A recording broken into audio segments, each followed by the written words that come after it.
team. I'm Andrew Dietrich doing the play-by-play here with my broadcast partner, Anthony Majacomo. Anthony, what do you think of this matchup today?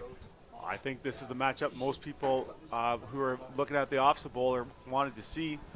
We have provincially ranked number 2 Huron Heights taking on number 3 Frontenac Falcons. Yeah, it should be a great game here today. Coin toss just getting underway. Looks like Frontenac's won the toss. They've chosen to defer.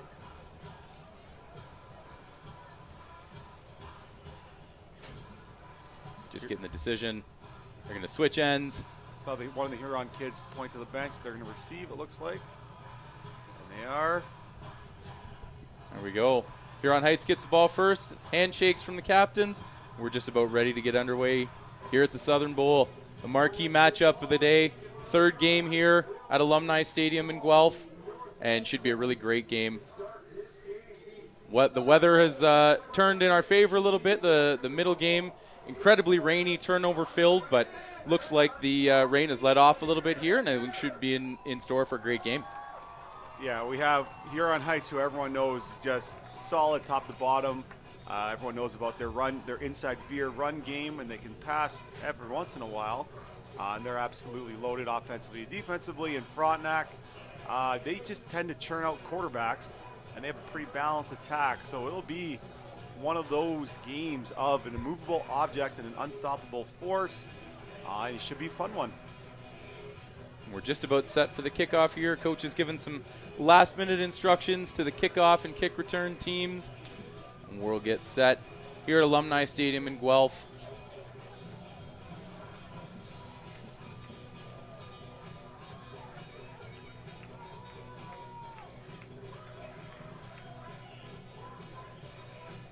Looks like 88, Ani Packlin for Frontenac, getting his kickoff tee.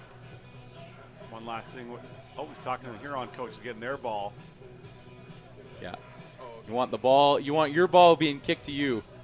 So Packlin getting kick off Huron's ball. Not to them. They got it all prepped. Got 2 returners back for Huron Heights. Looks like number 9. That's Caleb St. Clair. And just can't quite see the other number of the returner back there. Frontenac's got the ball teed up. Packlin's getting his mark set, and we're about underway. The fans are loud. The crowd is into it. And Packlin with the kick. It's a short kick. Takes a bounce in front of the returner. Fielded by Huron Heights. And tackled immediately there by number 17. That's Ryden Muir. That's number 14, Tyler Curler, on the return for Huron. Great job by Frontenac getting down the field, getting on that ball on the return, next to no return. Yeah, an outstanding kick there. Makes it tough to play off the bounce. They did a good job of making that coverage and Huron picking that ball up. And we're ready to get that Huron Heights and their veer offense out on the field. Now, Huron's known for their size, but just looking at Frontenac right now, they don't look small, to say the least, so this should be fun. Not at all. Huron Heights coming out in that double wing with a fullback behind. Quarterback's under center looking to take the snap. And it's a run by the quarterback right up the gut. That's number 10, Mason Hayhoe, on a big run. Quarterback keeper looking to score, and he will. Big touchdown. First play, but there's a flag on the play. Back at the 45-yard line. Some of the Huron guys seem to know it's against them as they walk back to the original line of scrimmage. It's unfortunate when a big play like that gets called back on a penalty, but what a start for the Huron Heights Warriors. Mason Hayhoe taking that right up the middle, going all the way, going the distance for that touchdown. Yeah, I was ready to say Huron's about to give it to their fullback, and then the quarterback takes it, finds a lane. Frontenac's in that cover zero look to kind of crowd the line of scrimmage. The problem there, if you get a crease, it's pretty hard to catch the guy when there's no second level. Yeah, and it looks like it was a holding on Huron Heights after yards gained, so it still will be a first down for them, but unfortunately that touchdown comes off the board. Hayhoe looks like he's got the play into the huddle. Huron's breaking the huddle, running up to the line, getting set in that same veer formation. Hayhoe under center. Some motion in the backfield, takes the snap, give off to the running back, and another big crease going up the middle, breaking tackles, refusing to go down. What a run by the Huron Heights running back. To say that offense is crisp, I would say, is an understatement already in those first 2 plays. Their execution is very impressive. And that was number 21, Luke Mercury, on that handoff. Just found a crease and would not go down. Now that's 2 straight runs where it's gone straight up the middle and just bursted through without a second, third level. I wonder if Frontenac is going to change things a touch just to have a little extra back there to prevent those big plays from hitting like this. Huron Heights breaks the huddle. Hayhoe under center. Motion again from number 9 and gives to the fullback. And that's number 45, James Morrison, with a good, strong carry. Getting some tough yards up the middle. Looks like about an 8-yard gain. Be second down. It's number 15 for Frontenac, shaking up a little bit. He's limping back to the huddle. It's Wyatt Chase, that linebacker. Hopefully he's okay. Yeah, nice tackle there by Chase to prevent an even bigger gain. Oh, and it looks like he's down on the field, shaping up. Hopefully it's a minor injury. Looked like he tried to gut it out, but in this type of game, it's tough in these conditions. When it's cold, those hits start to feel a little bit more painful. Yeah, taking a hit in football is hard enough as it is. Taking a hit in cold weather in football just seems to be that much worse. And hopefully Chase here can get back. Just a little treatment with the therapist. Yeah, great athletic training staff here all week at the Ofsaa Bulls, and they do a great job looking after these athletes. So, Anthony, what are the fans at home looking for with this Huron Heights attack? What makes it so difficult to defend? They're so big, they're so strong, and they're so fast. And they're so good at what they do, so they're crisp, like I said earlier. And if you are outside of your gap, just like 6 inches here, out of position, they can make you pay in a hurry. And we've already seen 3-4 athletic ball carriers that it's not just one guy to stop, it's the whole system. And so Frontenac, they just got to get in their gaps a little bit more, not that they're not trying, and just hold down to touch, and then you can't let that veer run, you can't get them going on that first head of steam. And you got to make that running back stop his feet just a touch, and then you give yourselves a bit of a better chance to slow them down. Looks like Chase is able to get up with some assistance, getting off the field, maybe an ankle or a knee injury. Again, hopefully it's not serious and he'll be able to come back into this football game. He's got his teammates there helping him out to get him off to the sideline. And now we hope he can come back in the football game.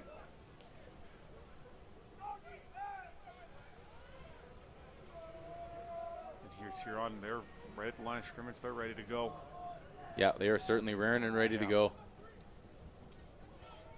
No huddle. They've been able to go and talk with the coaches on the sidelines, and they know what they want to do here on this second and short. They got one receiver split out really, really wide out there. I can't imagine that's for any purpose other than just to get a defender out of the box to clear a lane. Hayhoe under center, Mercury with some up, and it's up the middle again. Number 45, James Morrison, and he plows his way for a first down. Nice strong run by Huron, and we chuckled before the broadcast looking at some of their stats. Not very often you see a fullback with almost 1,000 yards rushing in a high school season, but here we are. That's number 45, James Morrison, and he's a big, strong, tough runner. Yeah, in today's modern game with all these spread offenses, it's unusual to see a fullback period, let alone one that's getting 1,000 yards of rushing. Yeah, usually ask him to lead block or chip off a defensive end and maybe catch an outlet pass. That's about it. That's right. Your lead rusher. Hayhoe back under center. Oh, looks like Frontenac showing a blitz. They give it to Mercury, and Frontenac is ready for that. A big tackle. Stop for a loss by number 98. That's Carter Winter Curtis on that big stop. Yeah, there's a flag down here on the side, but the side judge, I got a feeling that Frontenac may have jumped there, been in the neutral zone at the time the ball was snapped. Just a little bit early. That linebacker looked like he was coming down to blitz and just jumped the snap a little bit. And it is indeed offside on Frontenac. So it'll be 5 yards. It'll be 1st and 5 for Huron Heights. And as a Falcons fan, you don't want to give Huron Heights some free yardage and penalties. No, 1st and 10 against these guys is hard enough to defend. 1st and 5, be a coach's nightmare in my mind. See if they can do it again, though. That was good. Their strongest point of attack. Huron Heights lined up. That's number 9 in motion. And they pitch it to him. That's Caleb St. Clair looking to get to the edge. And Frontenac makes a great tackle. Yeah, great job by that edge defender there. Yeah, looked like number 97 was in on that play. And number 30, that is Ty Boban, making a great tackle. Just an excellent tackle out on the edge there by Frontenac. But a first down nonetheless. Yeah. Tough when it's 1st and 5. Sure enough, we're trying to congratulate Frontenac on a good job on first down, and that's still 6 yards. That is the nature of the beast when you're dealing with these Huron Heights Warriors. Yeah, like we said, free penalty yardage makes it tough to stop this attack. 1st and 10 for Huron. Hayhoe lines up under center in that jumbo formation. St. Clair in motion, and that's a great play on defense. Number 18. That is... Don't have him. 18 maybe wearing a different number. Oh, my goodness. No, 18. Number 18. Yeah, number 18. Unfortunately, on our roster, not wearing number 18 on our roster today. A fantastic play by that Frontenac defender. Oh, my goodness. We want to give you some props, but we got 17 and 19. Both DBs on our list, so I don't think it was them. No. Changing jerseys. Oh, we had free safety on the field now for Frontenac. 2nd and long. Huron in motion. And a fake handoff to the fullback and a pitch out wide. That's Mercury on the ball, on the carry, and he fumbles the football. Wow, Frontenac picks it up, and a big return. That's number 17, Ryden Meir. What a play by the Frontenac defense. And a flag comes in late. I think the turnover will stand. What a great play by that Frontenac defense when it looked like Huron Heights was just about to score. I was about to just talk about how that option play had them perfectly where they needed it. And Frontenac able to pull one out and get the ball back. Now the flag down. I don't think their field position will be as good as it could be. But if you're Frontenac, you got to be pretty happy with getting out of that without letting up any points. Yeah, we'll see what happens in that penalty yardage. But my goodness, what a change of events. Looked like Huron Heights was going to go in for a touchdown, and instead Frontenac has the football and back out in decent field position. Doesn't look like they're moving the ball either. Nope, might have been an inadvertent flag. Yeah.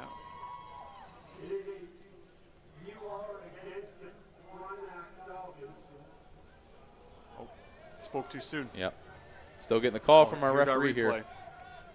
Great design by Huron. That running back's got lots of space. Great job by that free safety coming downhill. Number 6 for Frontenac. That's Jacob Conrad knocking the ball loose. Looks like it's offsetting penalties, so no lost yardage there, and Frontenac keeps the football. So we'll see their offense on the field for the first time. Jack Day in the shotgun, spread out, looking to pass, dropping back, setting up the screen. That's number 34, Owen Rouleau, with a great catch and run for a first down. We talked about Huron having great players across the board, and how do you settle down a great pass rush? Is you run a screen pass and just slow those D linemen down. Yeah, Jack Day doing a great job of just flipping it over the D-line there up to Rouleau, who makes some things happen, bouncing off his own tackler, off his own offensive lineman, and getting a first down for Frontenac. Frontenac comes out 1st and 10 in that spread look. They've got 3 receivers to the wide side of the field. They got a wing back off the edge. It's a play-action pass. Look into the sleeve. That's number 85 with a great catch, Ty Huddleston, on a fantastic pass from Jack Day, and another first down.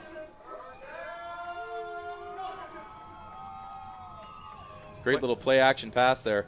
Yeah, and one thing we've noticed, or noticing so far at Frontenac, when you have a good high school quarterback, it just makes all the difference in the world. You get those 12-yard plays. It can make up for a lot of mistakes and any other shortcomings you might have. And so far, the quarterback's been able to deliver. We'll see if he keeps it up. Falcons come out in quads. Looks like there's some motion, setting up a run to Rouleau. Up the middle. A nice 5-yard pickup there for Owen Rouleau on the inside give. Yeah, Frontenac showing on offense they have all the tools as well. Nice little run play. 2nd and 5 on first. 2nd and 5, excuse me, is where you want to be on offense. You really have the whole playbook at your disposal now. Yeah, and 3-down football, you really don't want to get behind the sticks. You don't want to have a negative play on first down. Makes it really tough to convert on second and long all the time. Great job by the Falcons to being second and manageable. Come out, 3 receivers to the wide side, 2 to the close side. Day out of the shotgun, gets the ball, looking to pass, and that's a completed catch to number 11, Jacob Machado. A nice catch, but a short gain, setting up 3rd down and about 4 yards to go for the Falcons. Doesn't look like Frontenac's making any kind of substitutions. Offense is on the field. 3rd and 3, and they're going to go for it.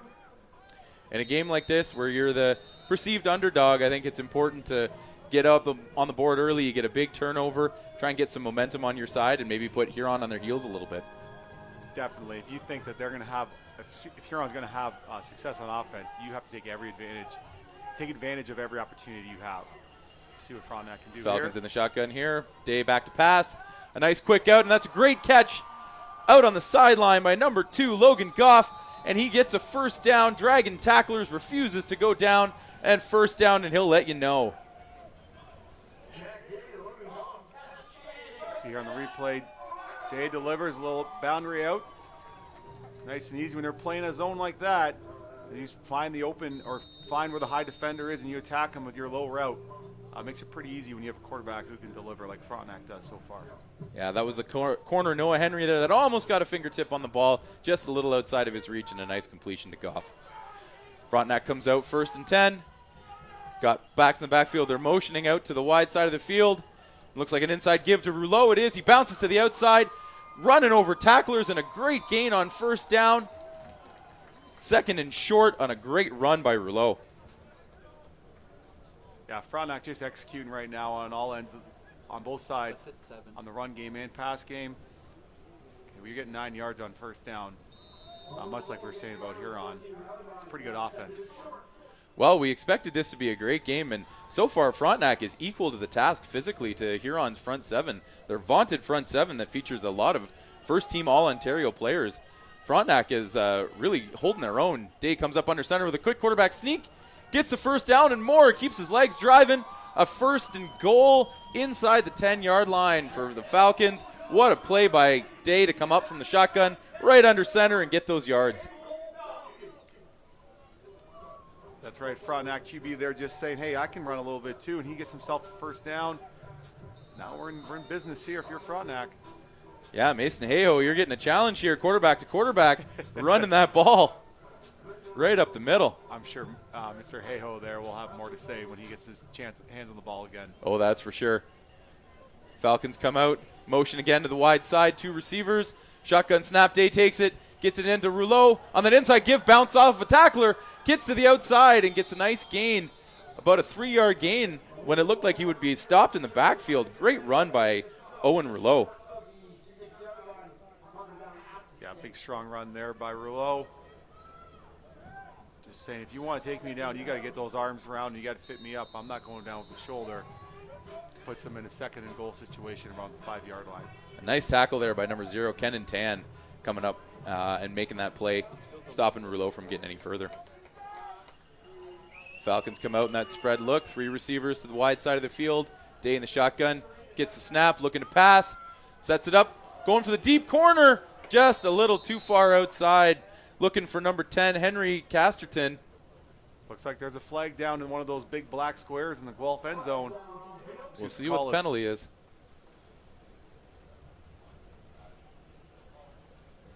That was Day looking to hit that corner route out to Casterton. Looked like he had a step and got tangled up with the defender. Maybe some pass interference. We'll see what the referee has to say. Referees conferencing here. One thing with Ofsaa football, we get the best referees in the province. They'll make the right call. It looks like it's holding against Huron Heights. Get a 1st down here coming up. Looks like the ball's going to be on the 1-yard line. Oh. Yeah, it's a free 1st down. 3-yard line. Yeah, half the distance to the goal on that penalty. Ball's on the 3-yard line, but a free 1st down. And it looks like Frontenac's making some substitutions. Bringing in their jumbo package here and looking to maybe punch the ball across. Huron Heights looks like they're making their own substitution. Yeah, a little confusion here, and yeah, it looks like a timeout maybe. And timeout Huron. So Huron wants to talk it over before this big goal line stand. Quite a turn and momentum here. It looked like Huron Heights was marching the ball down for an easy score, and all of a sudden the Falcons have turned that fumble into a great drive of their own and are knocking on the goal line here, knocking on the door. What's been the key to their success so far? Being able to run and pass, that balance, and for as great as Huron Heights is, when zone defense is zone defense, if you can deliver a ball in those open windows, it makes it pretty tough to play defense if you're going to sit in zone. So Frontenac so far doing a good job on that end, and of course, Roulet there, the running back, he's been running tough too. So we'll see how it goes here. But we've had almost 200 yards of offense. It's 0-0. We're almost out of the first quarter already. This thing's going pretty quick. And I think if you're Frontenac, you kind of want that. I think you want a slower game, less possessions, because Huron, I mean, we saw a 65-yard touchdown. They can score pretty quick. So if they minimize the possessions here and you go 1 for 1, you're going to have an opportunity to pull off an upset. Big set here for Frontenac. Day takes the snap under center. There is a flag down, but Huron stuffs that up in the backfield. Their jumbo set, they had some receivers out wide. A little bit of confusion. It looked like Day trying to get under center. Maybe throw the Huron a different look, coming out of shotgun and then running up under center, but we'll see what the flag is here. There's flags on both sides, too. You got to think it's a defense not giving the full yard. Yeah, and offside is indeed the call. Defenders looking to get that extra little jump when you're right close to the goal line, trying to get any advantage you can. So it'll stay first down for Frontenac, half the distance to the goal. Again, in Canadian football, the defense has to be able to give 1 yard, so 1 yard is as close as you can get to that end zone. Let's see what Frontenac comes out with here. Lined up again in that jumbo set. 3 receivers down to the wide side of the field. Day in that shotgun. Looks like he's coming up to the line under center. Day takes the snap, pushes forward. Is he able to get in? He's keeping those legs Looks churning. like it. Yep. That moving across, and the referees say, we're waiting on the call. They say they're not sure. They're still figuring it out. It looks like it's short. second down. Yeah. They said his momentum was stopped before he got across the goal line. It is 2nd and goal for Frontenac. See here on the replay, it looks like he got that push. Adjusting his helmet at the same time. He can do it all. You know what? That ref was right there. Goal line set. Here comes Day again for that same quarterback sneak, pushing his way in, and this time it looks like he's across, in for the touchdown. Touchdown Falcons. Jack Day on the quarterback sneak for the 6, and Frontenac takes an early lead. For as good as Huron Heights is, I don't know if they're down very much in Ontario, so some uncharted territory for them this year at least. They play some of those games down in the States, and they take on some really strong opponents down there, but usually they run the table when they play within the province. So 7 spot in Frontenac by 7 right now. We'll see how they respond. And looks like it is Oni Packlin lined up for the conversion. Good snap, good hold, and kick is good. So an early 7-0 lead for Frontenac here. A big turn of events, as we talked about. Huron Heights was marching down the field, and that fumble costly as they give up 7 on the way back. Yeah, right now, if you're Huron, you're saying, hey, one mistake, we'll get the ball back, and let's just keep going. There's a long game ahead of them here. I'm sure they have great coaching on their end, so they'll find some answers on defense. You just got to get the ball back now. You got to just control the ball, keep it safe, keep doing what you've been doing all season, and run that veer that we all know so much about with Huron Heights. Yeah, we'll see how they respond here. It looks like Packlin's getting ready to tee it up and kick it off again. Curler and St. Clair back deep for the Warriors. Frontenac had a great coverage tackle on their first kickoff. Let's see if they do it again. Oh, making some adjustments to the ball there. Not quite set up the way he wanted it to be. Now we look like we're good to go. Puts his hand up. And kicking it off. Packlin deep to Curler, who fields it at the 15. Makes his way up past the 20. Past the 25, up to the 30, a nice little juke. Good coverage by Frontenac. Curler on a nice little return, sets him up in good field position. Made a nice little move there with the football. And we'll see that Huron Heights offense come back on the field.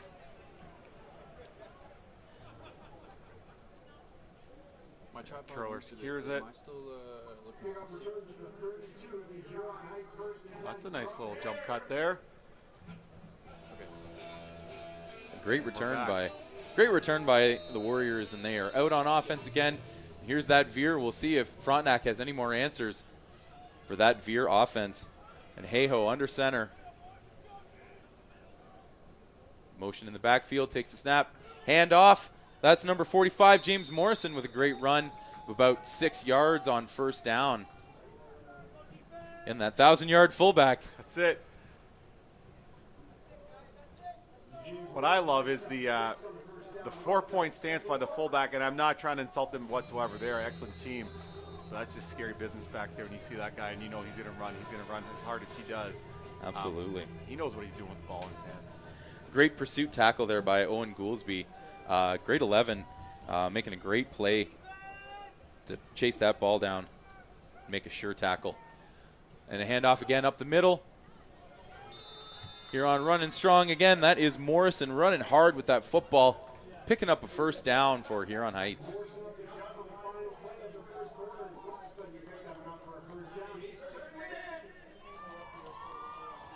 Bodies on the ground. Huron Heights run football right there. And a good way to end that first quarter for Huron Heights, picking up that first down. They will maintain possessions as the teams flip ends of the field here in the Southern Bowl, presented by the Lang Innovation Team. Frontenac 7, Huron Heights 0. If you're Frontenac, you're thinking, you know what? The way that first drive went, well, it was 10, 15, 20-yard runs, 5 yards, 5 yards. Sounds crazy, but that's improvement, right? I think as the more this game they get settled in, they get a feel for what Huron's trying to do and how they're trying to execute. They might be able to slow them down a touch. We'll see, though. I'm sure there's more to this Huron Heights offense, and they will show us everything they have as this game goes on. And it looks like we got a change of quarterback here for Huron Heights. Trent Seaton in the game now. Pitches it off to number 9. That's Caleb St. Clair with a great run of 5 yards and an excellent tackle there by number 17, Ryan Meir. We've said his name a bunch. And number 3, Sam Egbenoni, coming together to make that stop. Yeah, it's just a great open field tackle by Meir there. He's on the block, gets off. Just gets a hold of his sleeve, pulls him in, waits for help to come. And a nice gain. Good tackle there. Be 2nd and 6 for Huron as they break the huddle. Looks like Seaton still in at quarterback. In for Hayho. A couple more receivers on the field, or at least the formation's a little more spread out. No tight ends this time. And that's St. Clair in motion again. Gets the inside handoff. And it looks like he's stacked up short of the line to gain. 3rd and 2. Looks like 3rd and 2 coming up. What a great tackle there by the Frontenac front, led by number 98, Carter Winter Curtis. Yeah, you can see our guy number 18 there. I'm sorry, son. I wish I knew your name, but you've been playing pretty good so far. He gets off this block, and he just kind of files down the line of scrimmage, gets his hand on the ball carrier. And we got a big 3rd down coming up here. And Huron does not look like they're going to punt. Seaton coming back into the huddle. Looks like they're going for it on 3rd and short. A big opportunity here on both sides. If you get a stop, if you're Frontenac, that's a big momentum changer. And if you're Huron Heights, you need to pick up this first down to keep this drive going. Under center in motion. Oh, and whistle stop the play. Timeout. Timeout taken by Huron Heights. So it looked like they had a first down being able to be picked up, but coach saw something he didn't like. Coach Heath Weir taking the timeout. Really wants to make sure that he's got the right play call for his guys. Yeah, it's one of those situations where as a coach you're thinking, I need to make this call, and then you get the half snap there, and it looks like they got a good push up front, but you can't second guess that. If that's what you saw. That's what you saw as a coach. Yeah, you got to be sure in your play calls, and Coach Weir's been doing this for a long time, so he knows what he wants and he knows what he sees out of his guys.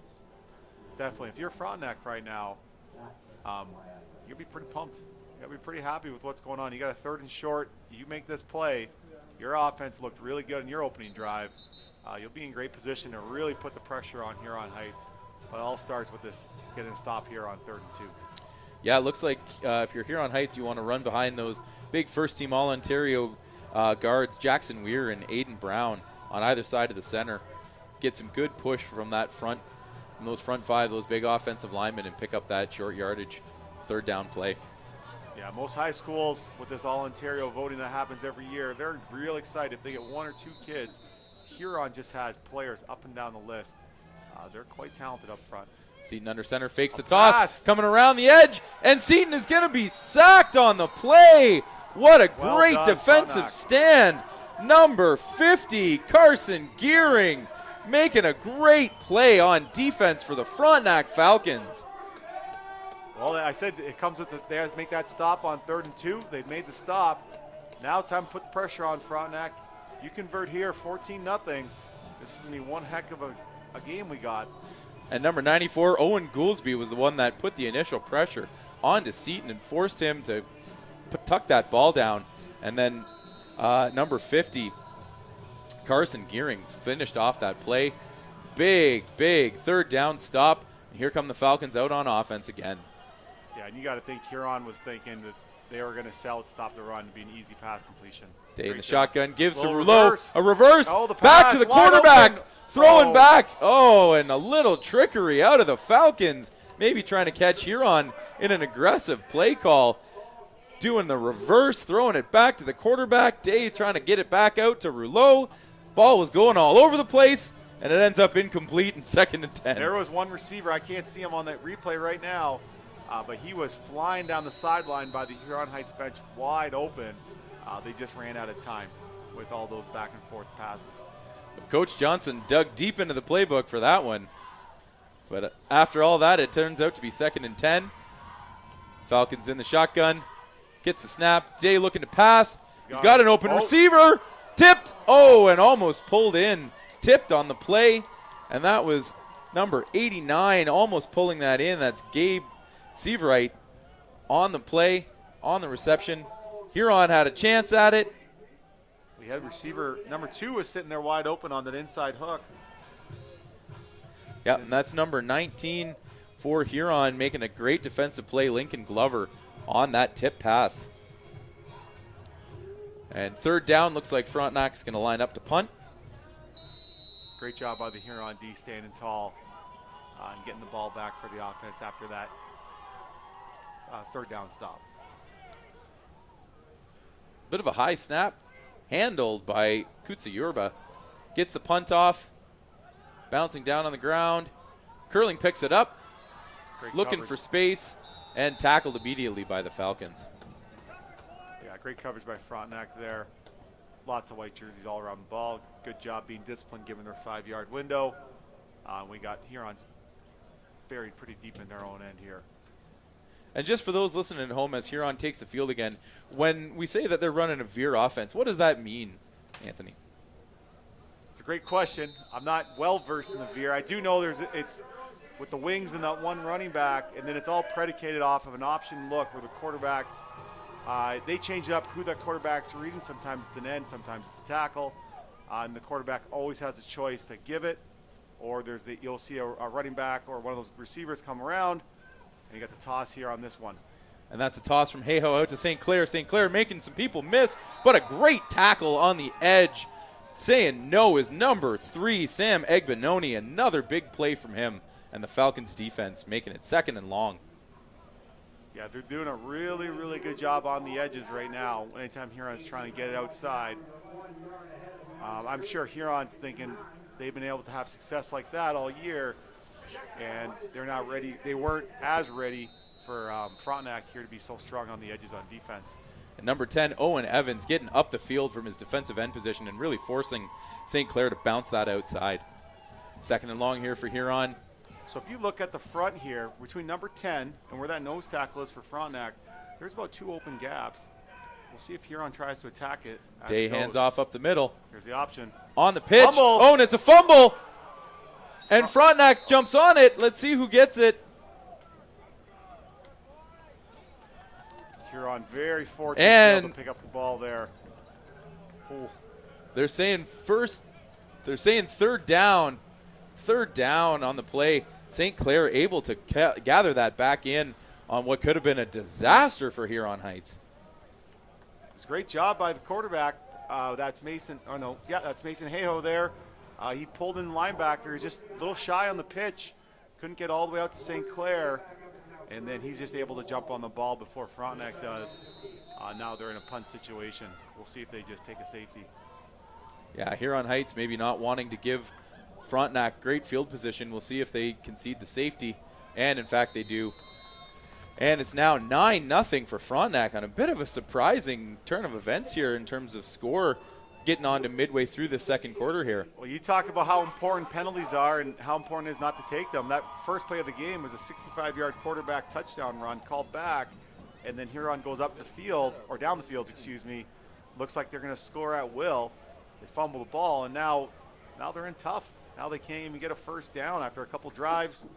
We'll see what they have, what their next response is. I'm sure they'll have one. Be interesting to see what they come up with. Yeah, all the momentum seems to be on the Frontenac side here with the Falcons as they're coming back on offense again. And they're lined up in that shotgun formation. Two receivers in motion to the wide side of the field. Day takes the snap, hands off inside to Rouleau, finds a hole, running over tacklers. What a great run by Owen Rouleau on the inside. Stop there from the free safety position. Yeah. Sorry, Andrew. It looks like they're using that motion with the receivers to try and pull some defenders, pull their eyes a little bit, and they just keep running that power back to the weak side with that fullback sitting there on the edge, and they pull in that guard. And then Rouleau, of course, doing a great job running the ball and running downhill, getting first downs. Yeah, Kenan Tan up from his safety position to save that touchdown. Day back in the shotgun, gets the snap, pulling guard. Rouleau again up the middle, and that's a great tackle by number 90 from Huron, Stephen Buckridge. Again, one of those first-team All-Ontario defenders, making a great play, fighting off that kick out from the guard and making a tackle. Yeah, I was just about to make a comment. Huron had a too-high safety look there on 1st and 10. And usually when you see that on offense, that's time to run the football. But Huron doing a good job with just their front six against a fullback look to be able to limit their gain on first down.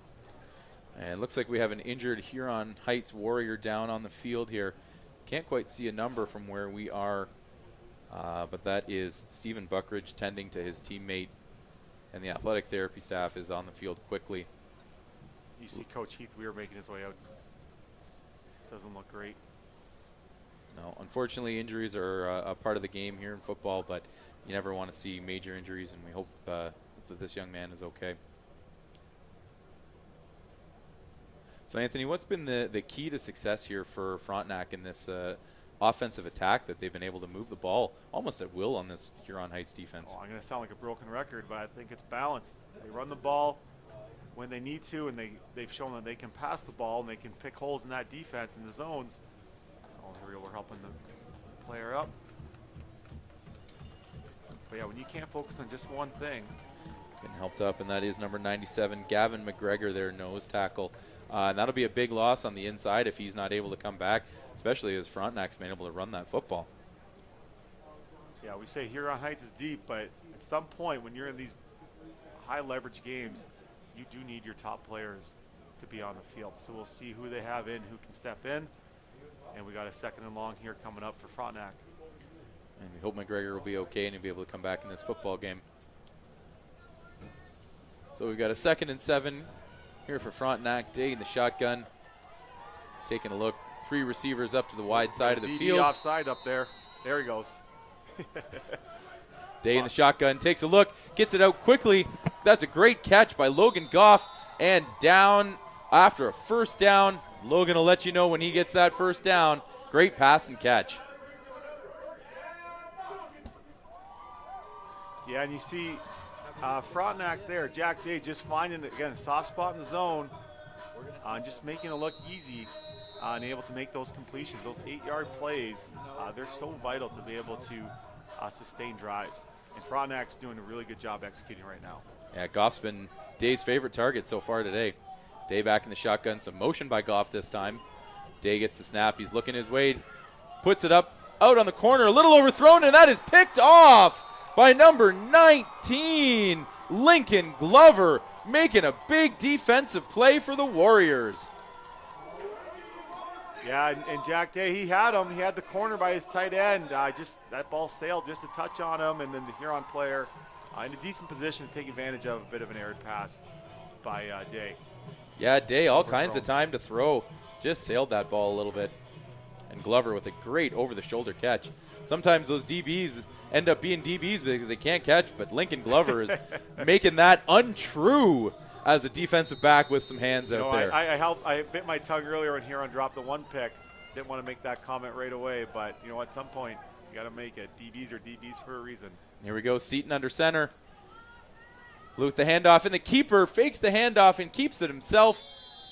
Gets about a 4-yard pickup on that. Fake to the handoff to the fullback and gets a 4-yard gain on his own. Using James Morrison as some decoy right there. Seaton with that keeper.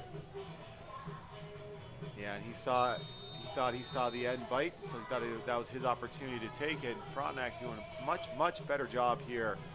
Ever since that first drive, being able to be a little more gap sound and just clamp down on the veer option. Seaton under center again. A little bit of motion on that side. Seaton keeps it, and Frontenac is all over that. They were ready for it. I want to say number 7 made it look like he was going to bite on the fullback and was able to be athletic enough to kind of shuffle down and still jump out at the quarterback. There he goes. And he's almost playing, 94 for Frontenac. Owen Goolsby, that's a heck of a play right there. He's able to play 2 spots at once. It's quite hard to run the ball when you have defensive players making plays like that. Yeah, Goolsby, we've said his name a couple of times, and even still, Huron Heights gets that first down, and Seaton's back under center again, looking to keep this train moving. Motion in the backfield, Seaton takes the snap, inside handoff, big hole for number 9, Caleb St. Clair, all on his own, looking to get to the end zone. Nobody's going to catch him. He's at the 10-5, touchdown Huron. What a run by Caleb St. Clair, taking that inside handoff all the way to the house. And great patience by Huron Heights, just 4 yards, 5 yards, 5 yards, and knowing confidence what they do. Now they run that backside trap off the veer look, and then St. Clair is just out the gate. And we see that first team all-Ontario guard, Aiden Brown, pulling around the corner and getting a pancake block on his defender, springing St. Clair for the big gain and a touchdown. Huron sending one last guy out there to get their 12 on for their extra point. Yep. Bradley lined up for the kick, add the extra point. And the snap, good hold. Kick is up, but it is no good. Out of flag on the play as well. Looks like Bradley didn't get all of that one. There is a flag on the play. Yeah, it looked like to the left side, the line just opened up a bit, and there was a bit of penetration by Frontenac. See if they did something a little bit illegal and trying to wrench their way through. Nope. Oh, it's a holding on Huron Heights, so Frontenac will decline that penalty, and the extra point is no good.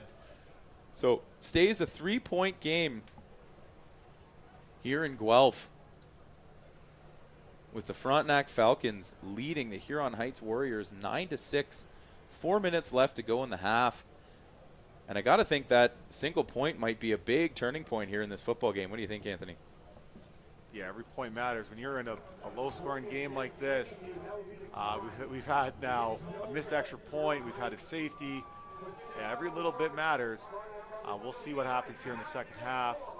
Shouldn't say second half just yet. We got 4 minutes left to go in the second quarter. Frontenac getting the ball, but yeah, you got to take advantage of every opportunity you have. And when you're a team like Huron, I'm sure they don't miss many extra points like that, unfortunately. Yeah, it seemed like a bit of an awkward kick there by Bradley. I don't know if he didn't get all of it, or maybe the laces were turned in. As Ace Ventura taught us, it's got to be laces out. It sure does. Huron's up here to kick off. We'll see if Frontenac has a response. They've still been moving the ball. You're talking, if you're the Frontenac offense, you're just saying protect the ball, make smart plays, keep it simple. You're doing a good job. Pass when you need to pass, run to keep Huron balanced and in check, keep it physical for yourself up front, keep the linemen happy and engaged. But they're doing a great job. See if they can get Roulet going just a touch more here. Finish strong in the second quarter. Yeah, really, for the amount of yardage that both offenses have gained, it's been those costly turnovers that have really scuttled the drives and kept the points off the board. So no shortage of offense here, but points are a little hard to come by. Yeah, they always say cliches are cliches for a reason, and turnovers are killers. You drop the ball on the 2-yard line, you throw a pick on the other 30, you just wasted 60, 70 yards of hard-earned offense. So both teams now have lost the ball on the opposing team's end. Now Frontenac's turn to get another shot here. And the referee's backed up Huron Heights for that penalty on the extra point, so they'll be kicking from the 35-yard line and sending it down. A little bit of a squib kick down to the returner. Frontenac picks it up. A good return here, setting up some blocks, looking to get to the edge. Makes a nice move on the return, and then Huron stacks it up, and that was number 37 with the football, Dorian Monteverde. A backup quarterback listed here on our roster, but getting a chance to run with the football a little bit. Yeah, look pretty athletic there, getting to the edge, and to Huron's credit, good job on their coverage team just stringing him out. It looked like he was going to turn the corner, and Huron's pursuit just kind of took over and was able to take him down. Keeping in mind that Huron kicked the ball off 10 yards deeper, so when Frontenac's starting on their own 35 still, that's a pretty good job by your kickoff team. Yeah, great coverage by Huron. Let's see what Frontenac has as they come out of the 1st and 10 in that spread offense. Day in the shotgun, 3 receivers to his left side, 1 running back in the backfield, a tight end to his right, and a little bit of a jet sweep with the receiver coming around on the reverse. That's number 85, Ty Huddleston, with a great run on that jet sweep. Yeah, great creativity there by Frontenac's. A new look, the double tight end. They're able to just do the jet weak with the outside zone strong look. Nice little play. Now we're at that first down of the drive, and they're in good shape. And that was number 19, Lincoln Glover, who just had that interception, making that tackle out in the open field. Frontenac comes out 1st and 10. They've got 4 receivers to Day's left. Huron's got the 2-high safety look again. In the shotgun, play action to Rouleau. Day looking to the wide side of the field. That's a great catch out there by number 12, Henry Casterton. What a great catch on the edge to pick up those 5 yards and set up 2nd and 5. I'd like to identify Day there on the field out. We see it, high school football, university football. That is a hard throw to make, and he puts that ball in the money. It's up in the air for a while. Right where his receiver can get it, 5 easy yards. Yeah, in Canadian football, that throw to the wide side of the field, even though it's only a 5-yard pickup, that's a 40-yard throw. It sure is, and half the time you see those throws right there get turned into interceptions, and sometimes they're pick sixes because that ball can just get hung up there. 3 wide out to Day's right in the shotgun. He gets the snap, inside give to Rouleau, and Huron is ready to stack it up. A big play there by number 90. That is big Stephen Buckeridge getting back out on the field. Looks to be okay after that injury and making an impact play for the Warriors. Yeah, it's a heck of a play by Buckeridge there. Both him and looks like 52 for Huron, Nolan McCallum, just closing the door on Frontenac. They're trying to get that backside run going with the 3 receiver look to the field. Yeah, the Falcons went back to that little trap play, and Huron was ready for it. Said no way. Brings up a 3rd and 5, and it looks like Frontenac will punt. Curler back to return along with St. Clair. Gets the snap. The kick is away. A nice spiraling punt down to the left side. St. Clair says no, it's going out of bounds, and Huron will take over. Referee's walking it up at the 30-yard line. So Huron Heights, some good field position with 2:24 left to go. You look at the replay here. There's not much pressure on that weak side on the punter. I wonder if Frontenac takes a look at that and says, hey, punter, take a look next time when it's 3rd and medium.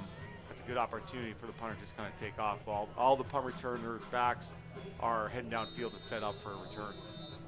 Yeah, maybe an advantage they can pull down here in the second half. We get the benefit of replay here. These coaches don't have a chance to see that, but Huron Heights coming out on offense. We're not always that smart, folks. Just easy with the TV right in front of us. That's right. And it's Hayhoe back under center, so they're rotating every series, it looks like here. Handoff up the middle. That is Morrison again on a good 7-yard carry. Got that 6-yard per carry average for the fullback once again. Now we keep saying fullback tongue-in-cheek. That is their running back. And then they have their other guys on the edges who look like they're more the outside run plays. But they got a good complement of backs, that's for sure, at Huron Heights. Hayhoe back under center. 2nd and 3. Big handoff to Morrison again up the middle, and he is brought down after a 2-yard gain. A big tackle by number 97. That is Gabriel Vatikath, and that is an excellent tackle to bring up 3rd and short. All right, Huron Heights, what are we doing? Decision time, 3rd and short on your own 40. Looks like Frontenac's bringing in some bigger players. Now, if you're Huron, are you snake bitten by that pass on the last 3rd and short? Or are you just saying no more screwing around? We're going to take our fullback, our stud runner, and just get 1 yard. Yeah, they might have tried to outthink themselves a little bit on that last 3rd and short. Let's see what they do here. Hayhoe under center. Some motion into the backfield. And he's going to take it himself on the quarterback keeper. Hayhoe finds a seam, and he is gone to the races at the 20, the 15, the 10, 5. Touchdown, Huron Heights. Hayhoe with a big run on 3rd and short. Found a seam, and he was gone.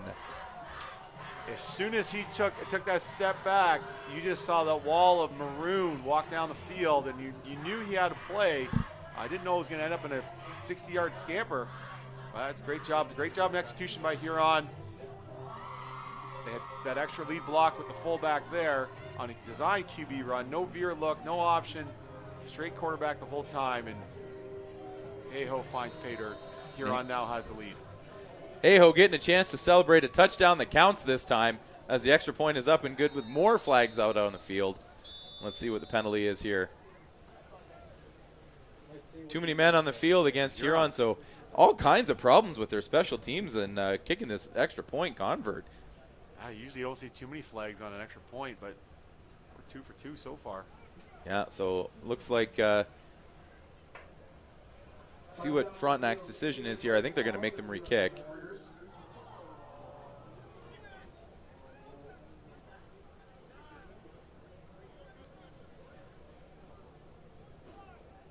So they'll apply that 5-yard penalty, and Huron will try this extra point a 2nd time. Take a look, folks, on that left side of the Huron line. Frontenac seems to be getting pressure there. Bradley set, bit of a low snap, there. And he converts the extra point. That was good. In spite of the penalty, Bradley kicks it through this time. No flags, a clean operation, and the score is now 13-9 for Huron Heights as we take a look at that replay on Hayhoe.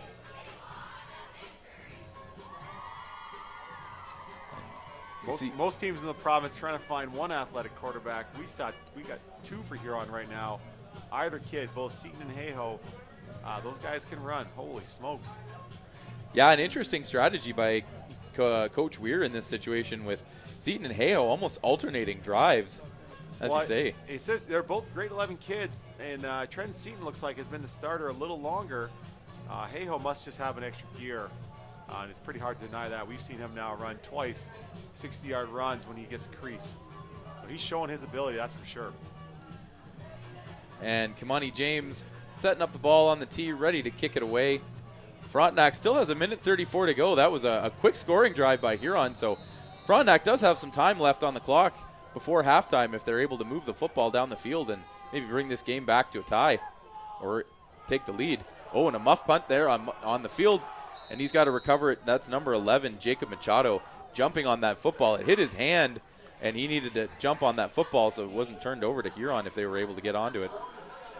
Yeah, so now Frontenac takes over on their own 35 as if it was a touchback. We got 1:32 timeouts. Lots of time to make something happen. Let's see if they settle in their pass game and keep finding holes in that Huron pass defense. Or we'll see if that Huron pass rush can hit home and get the ball back one more time. Day coming into the huddle, getting the play set. Frontenac is ready. They come up to the line. Day again in that shotgun formation. 2 receivers out to his right this time. 2 tight end look. 1 running back in behind him. Gets the snap, and it's a quick pitch to number 22. That is Declan Cowan on a nice quick run, and he keeps going, driving his feet, picking up that first down. Great run by number 22, Declan Cowan, on that quick pitch. Frontenac showing that they understand what a wing T veer type offense looks. And I know if you're a wing T coach out there or a veer, you're going to tell me they're two different styles, and I do know that. But you can see they have that little inside trap to one of their wings. We saw it earlier in this tournament. Confederation last night running the same play. We'll probably see it tomorrow with Cora as well. Declan Cowan on a big, strong run to pick up a first down. Minute 13 left here for Frontenac. Day gets the shot. Gun snap, empty backfield. Finds number 89. That is Gabe Severite again with a nice catch and another first down for Frontenac. And they are moving the football 10 yards at a time. Yeah, it's only been 25 seconds and one kickoff and 2 plays. We got 2 first downs. Frontenac now, lots of time. Keep executing like this. They're going to be in great shape here. Yeah, and in Canadian high school football, that clock doesn't start until the referee blows his whistle. So they do have time to get a quick huddle and get up to the line. Day in shotgun, 4 receivers out to his right, steps back, steps up in the pocket, looking to make a pass, and he is drilled by number 90. That is Stephen Buckridge making his presence known, saying hello to Jack Day on the sack. Yeah, and it's been about 3 plays in a row now where Day's stepped back, and that Huron Heights pass rush is getting closer and closer, and I thought he was stepping up, and just last second there, Buckridge was able to get home and force an incomplete pass. Great job by that front 4 by Huron Heights. Now you can see as they line up, they got a load of DBs sitting about 10 yards depth here. I'd imagine some kind of cover 4 bracket coverage. Just keep things in front of you if you're Huron Heights. Day in the shotgun, drops back, looking over the middle. That's a great catch. Oh, and a big hit. That's a great catch by Logan Goff. But number 4, Nathaniel Gello, coming up from his cornerback position and laying the lumber on Goff as he made that catch. Yeah, they're sitting back. They blitz the middle linebacker. Day just hits a little shallow crosser, get the ball out. Great open field tackle by Huron. Got 3rd and long now coming up. Probably a punt situation. And that's Kutsayorba back as the punter. And looks like we got a change in returners back there. St. Clair's still back, and it looks like it is Stephen Ainscoe as well back to return for Huron. Kutsayorba gets the snap, gets the punt off, bounces down at the 20, fielded by St. Clair, finds a little crease. He's looking to get a nice stiff arm there, and a great tackle made by number 30. That is Ty Beaubien on a great tackle when it looked like St. Clair had a bit of a crease. Yeah, we've already seen St. Clair bust a big one. That kid's got big play speed. Great job by Frontenac on their cover team, limiting the return. Now we'll see what Huron's going to do. 20 seconds. I mean, all their points have been big plays, so they don't need a long drive. They just need the right blocking, and they got the athletes to take the ball house wherever they are on the field. Here we go with the tight formation set. Oh, they're just kneeling, getting out of the half. Yeah, Huron Heights will just kneel it out with 20 seconds left. They can take a couple of knees, get in the halftime, not risk any other turnovers. We have seen 2 big turnovers on either team here in this first half. And it was, I believe, no, Huron did return. So I guess Frontenac's getting the ball. I was about to say Huron just knowing they're getting the ball back, but they just don't want to push their luck, I guess. They're confident in what they're doing defensively now. Yeah, and Frontenac still does have 2 timeouts left, so they're taking the timeout here to stop the clock. They may force Huron Heights to punt with 2 timeouts left and 3 down football. They may have a chance to get this ball back and maybe have one last heave to the end zone to finish this half. So a timeout here by Frontenac. Now, if you're Heath Wee, are you saying to yourself, hey, we were just trying to go easy on these guys and just get out of the half, but you're going to make me call a play. Let's see what Huron has here coming out. See if they're trying to put a little salt in the wound. Yeah, maybe a little chip on his shoulder. That's not a shot at Coach Weir at all. Any offensive coach right now, probably in that same mindset of, okay, well, you want me to run a play? I'll run a play. Now you play some defense, and here we go. Yeah. Seaton under center this time, maybe looking to match what Hayhoe did on the last drive, that big long touchdown run. And when you don't have a safety back and you're Frontenac, all it takes is a seam, and those athletes on Huron, they can bust it. Here's that trap. Seaton on the handoff to St. Clair, makes a nice move, gets it out to just in front of the 40-yard line. A great run on second down, converting that first down. Frontenac called their timeout, it looks like. It is a first down Huron Heights, so oh yes, excuse me. Huron should be able to kneel this out. However, getting closer and closer to midfield, they may want to think about going for this. Got my bad eyes there. I thought it was going to be 3rd and short, and Frontenac was going to call a timeout. Maybe we'll just get out of the half now. And now it looks like they're going to take the knee. There goes the buzzer. That's the buzzer for the half. Seaton under center. Oh, they're running some motion. Running it out. Yeah, Seaton taking off. And Frontenac stacks it up, led by number 6, Jacob Conrad, making sure that Seaton didn't duplicate what Heyo did on that last drive. Oh, a little bit of fireworks to end the half there. Well, we got ourselves a game, don't we, folks? 13-9 Huron. No walkover here. Should be a heck of a second half finish to this Southern Bowl. Yeah, just a great first half here in the Southern Bowl presented by the Lang Innovation Team. And it's the Huron Heights Warriors 13, the Falcons from Frontenac Secondary School 9. And Anthony, as the teams are coming off in the half, what do you think the adjustments are going to be on both sides of the ball, starting with the Falcons? What do they need to do to get this lead back? I think defensively, just be gap sound like that. The end of the first quarter to the first part of the second quarter, they were excellent. They were very good defensively. They forced Huron to punt the ball. They won first down. And then on offense, they just got to protect, because that Huron Heights pass rush we saw in the last drive, 3 plays in a row, they're getting closer and closer, and they eventually got home, forced that bad pass. They have receivers running open. It's just whether or not they can give Day enough time to hit them, and then they just got to be clean. They can't turn the ball over anymore. Huron's too good to give them free possessions. And on the other side, if you're the Huron Heights Warriors, you got a 13-9 lead. Should be bigger with that touchdown that got called back. What do you do to maintain this lead for the second half? I think you just keep doing what you've been doing. Be disciplined in your run game. Don't overthink it on 2nd and short, 3rd and short. And then defensively, like we said, that pass rush is getting there. So just make sure you take away the first read. You take away the first read, make they double clutch and have to step or move around. There's just too much talent on that defensive line to hold them off that long. An excellent first half here by both teams. Looking forward to a great second half here at the Southern Bowl, presented by the Lang Innovation Team here at Alumni Stadium in Guelph. We look forward to bringing you this second half in about 9 minutes' time.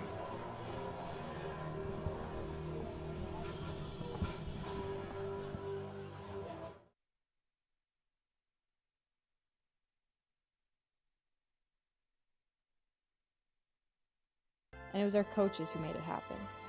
Now I'm coaching, and I see myself in my team. They're learning, working hard, and building their own friendships, just like I did. That's why I coach.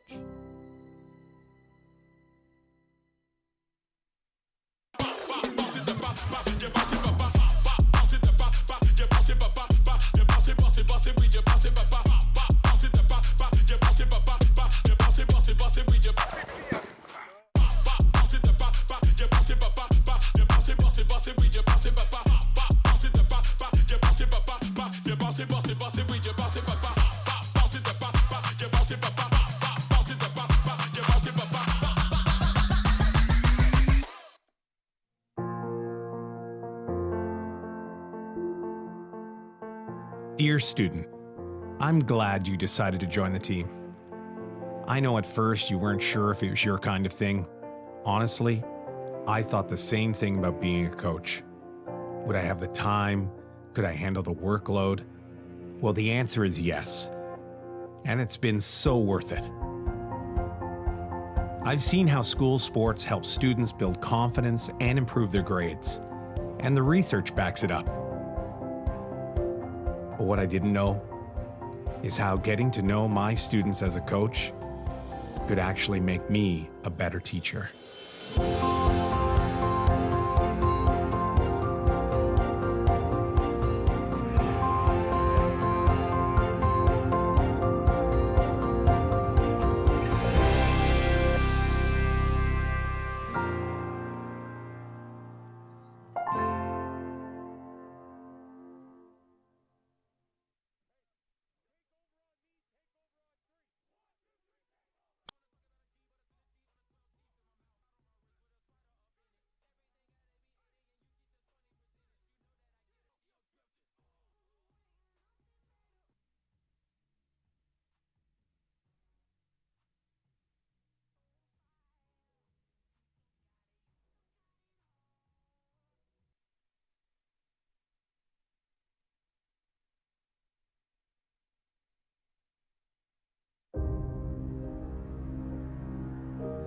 Dear Coach, thank you for missing your family dinner so we can practice.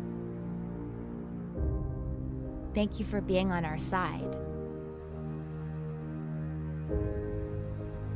Thank you for teaching us the things that are in the curriculum and the things that aren't.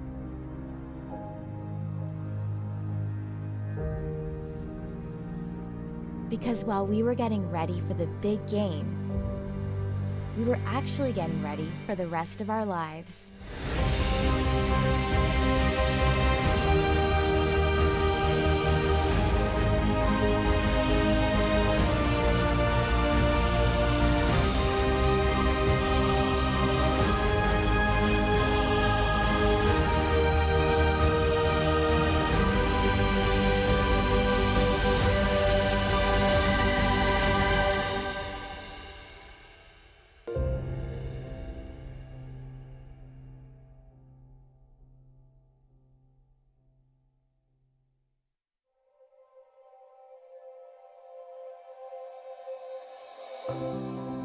Dear Mom and Dad, studies show that I'm more confident in my abilities. I'm more empowered to stand up for what I believe in. More likely to stay away from tobacco, alcohol, and drugs. To find positive ways to overcome my challenges. I care more about school and my homework. I feel more in control of my life and my future.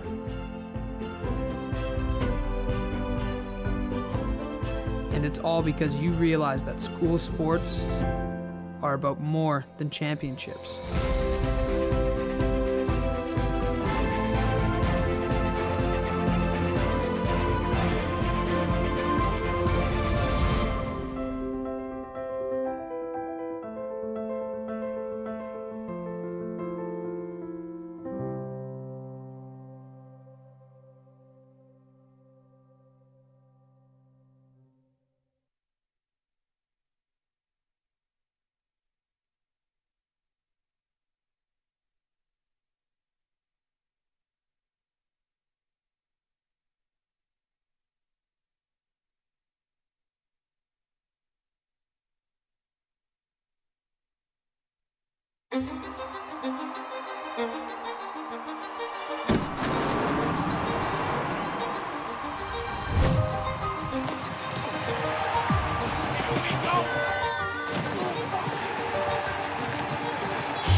We know that school sports have a positive effect on our children's social skills, academic success, and even mental health. Students who play school sports feel more capable of achieving their goals in school. Girls who play sports have a greater social and economic mobility. And adults who played school sports display higher levels of leadership, self-confidence, and self-respect. So what does that look like in the real world? There are examples of successful people who played school sports in every industry. Entertainment, business, healthcare, and beyond. But the most important success stories are those of the people who make sure that sports are and continue to be. And welcome back to the Southern Bowl presented by the Lang Innovation Team here at the University of Guelph and Alumni Field. And Anthony, as we see some highlights from the first half here, what are the keys to victory for both Huron and Frontenac as we wait for the second half? I think if you're Huron, you just keep executing the way you've been. You just limit the mistakes. You keep relying on the veer. That counter off of it has been the real big play for them. So we'll see if they can keep going. Defensively, like I said, shore up on the back end, make that big day there, have to double clutch it just every once in a while. Let that pass rush hit home. Huron should be in pretty good shape. Frontenac on their end, just keep executing. Keep executing the pass game.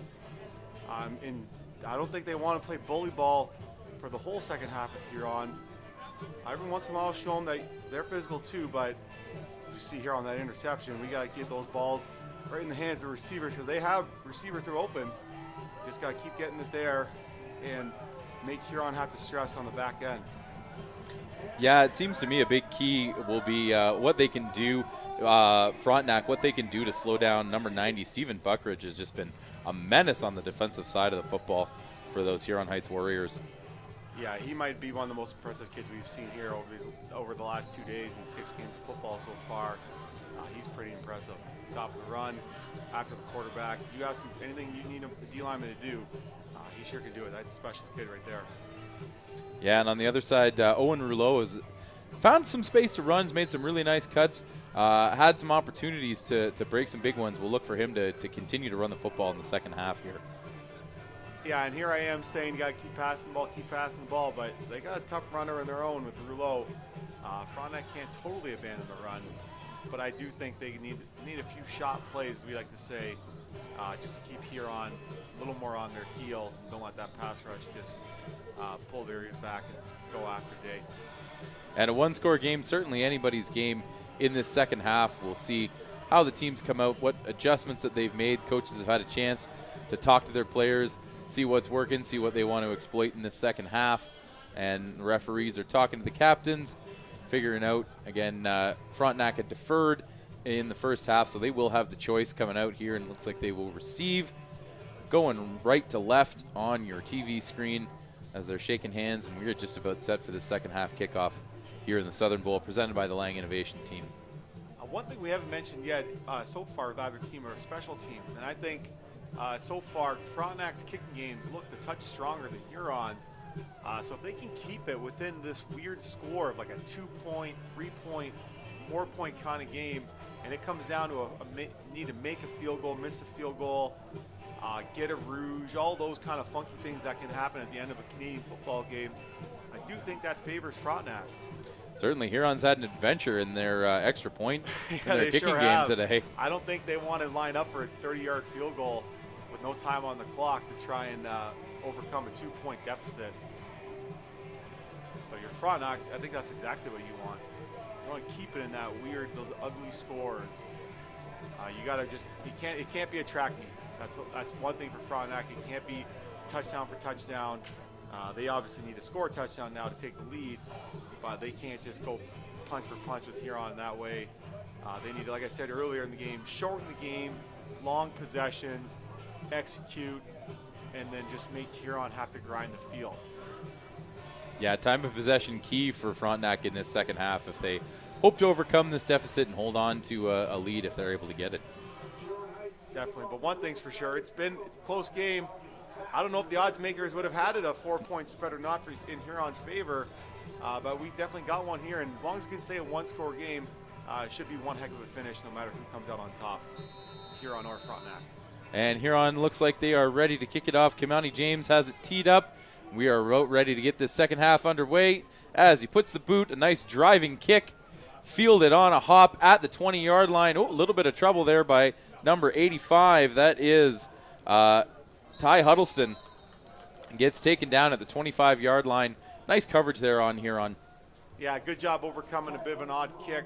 Not much airtime under the ball.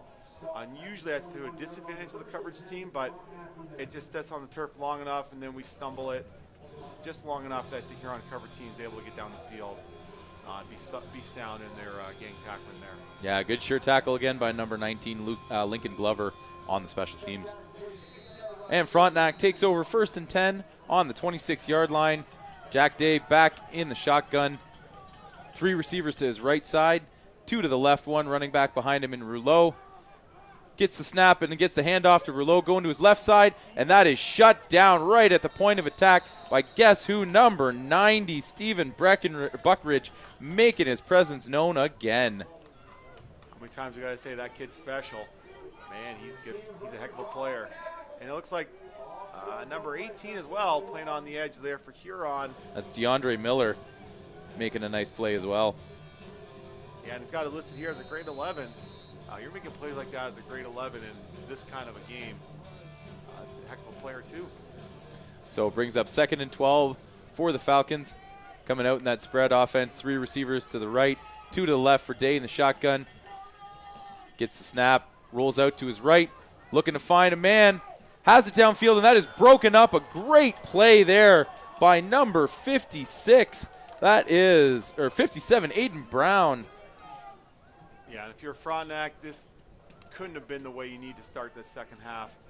It doesn't take a genius to say you don't want to go 2 and out, but 2 quick plays like that for Huron. Great job on first down. Their run defense, and then they get a pass break up, and now they're getting the ball back and likely going to have a decent field position here.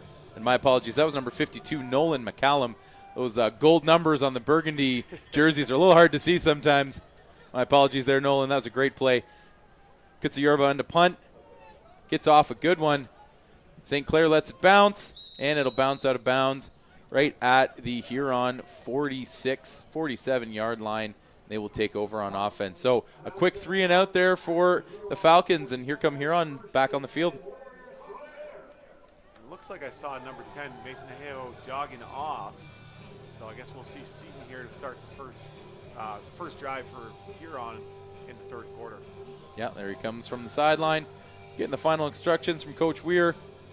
Heading over to the huddle, and we'll see what Huron comes out with on this 1st and 10. Well, I got a feeling there's going to be a fullback with 2 hands on the ground, 2 wing backs, and they're running the veer. Here we go. Yeah, no surprise. They line up in it. Darren Kingston to Frontenac to now stop they have them. an unbalanced line. Just realize that. That's Seaton on the carry himself. Takes it for about 5 yards.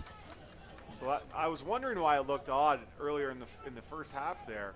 But if you look at the center to the weak side, there's a guard tackle, and that's it. What's the number? So they'll have 1 extra lineman on to the wide side of the field.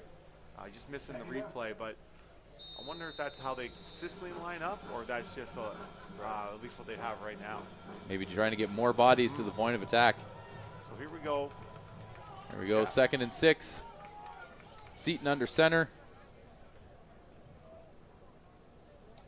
In motion, Seaton takes it himself again, right up the gut. And that looks like to be a 1st down for Seaton. Stopped up there by Frontenac. But a nice carry for Seaton and a 1st down for Huron Heights. Again, that quarterback going right up the middle. Yeah, you get a couple pulling linemen there, a little QB counter. Frontenac be able to get in there, but still 7-yard run. 1st down for Huron Heights. So a little chunk play, and a 1st down for Huron Heights. Moving that football, and they are into Frontenac territory. 1st and 10, Seaton lines up under center. So here we go. There's no end on this line.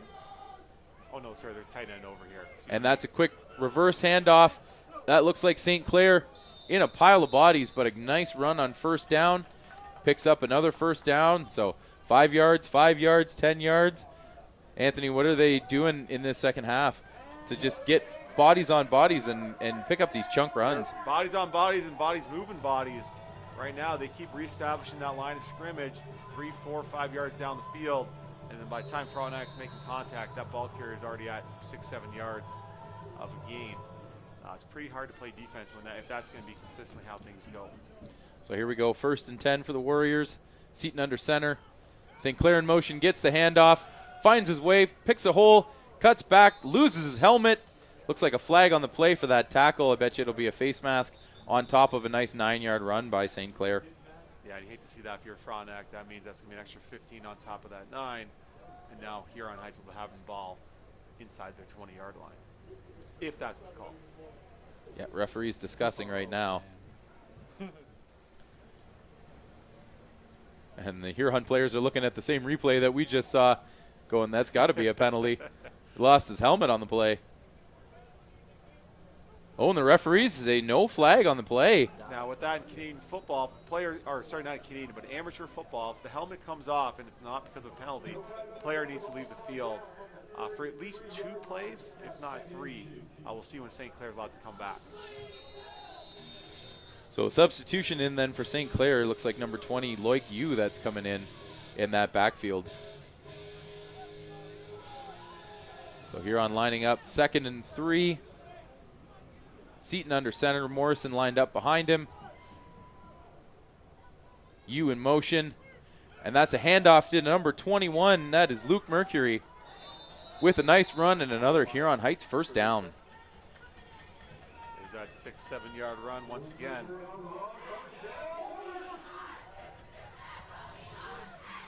Looks like St. Clair's on his way back out. That's number 9, the black sleeves. So just one play. That player has to leave the field. One play, St. Clair back on the field. Frontenac's probably hoping he would have stayed off for a few more plays. Huron lines up again in that veer formation. Seaton under center. St. Clair in motion, gets the handoff, picks his way inside, and Frontenac does a great job of shutting that down after about a 3-yard gain. Yeah, and this time there's no option look. That's just a straight lead handoff to St. Clair. You get the reverse pivot out of Seaton. So he's not looking to read anybody. That's just a design right to go to the wing and just follow Big Morrison there up the middle. Yeah, great play by that D-line there. Owen Evans, number 10, their defensive end, and Carter Winter-Curtis shutting that run down after a shorter gain. Huron Heights lines up. Seaton under center. Super tight formation. Mercury in motion. They fake the give to Morrison. Seaton keeps it on the handoff, and Frontenac is ready. Led by number 10, Owen Evans. Another great play. And number 94, Owen Goolsby, all over that quarterback keeper.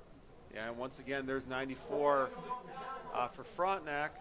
Owen Goolsby just being able to play the fullback dive plus quarterback keeper, making Seaton think he's going to go on the fullback and able to fall back and make the play.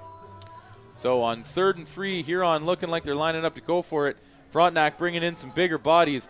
Everybody's all crowded up on the line. Nobody out wide. Look for that quarterback keeper again here out of Seaton.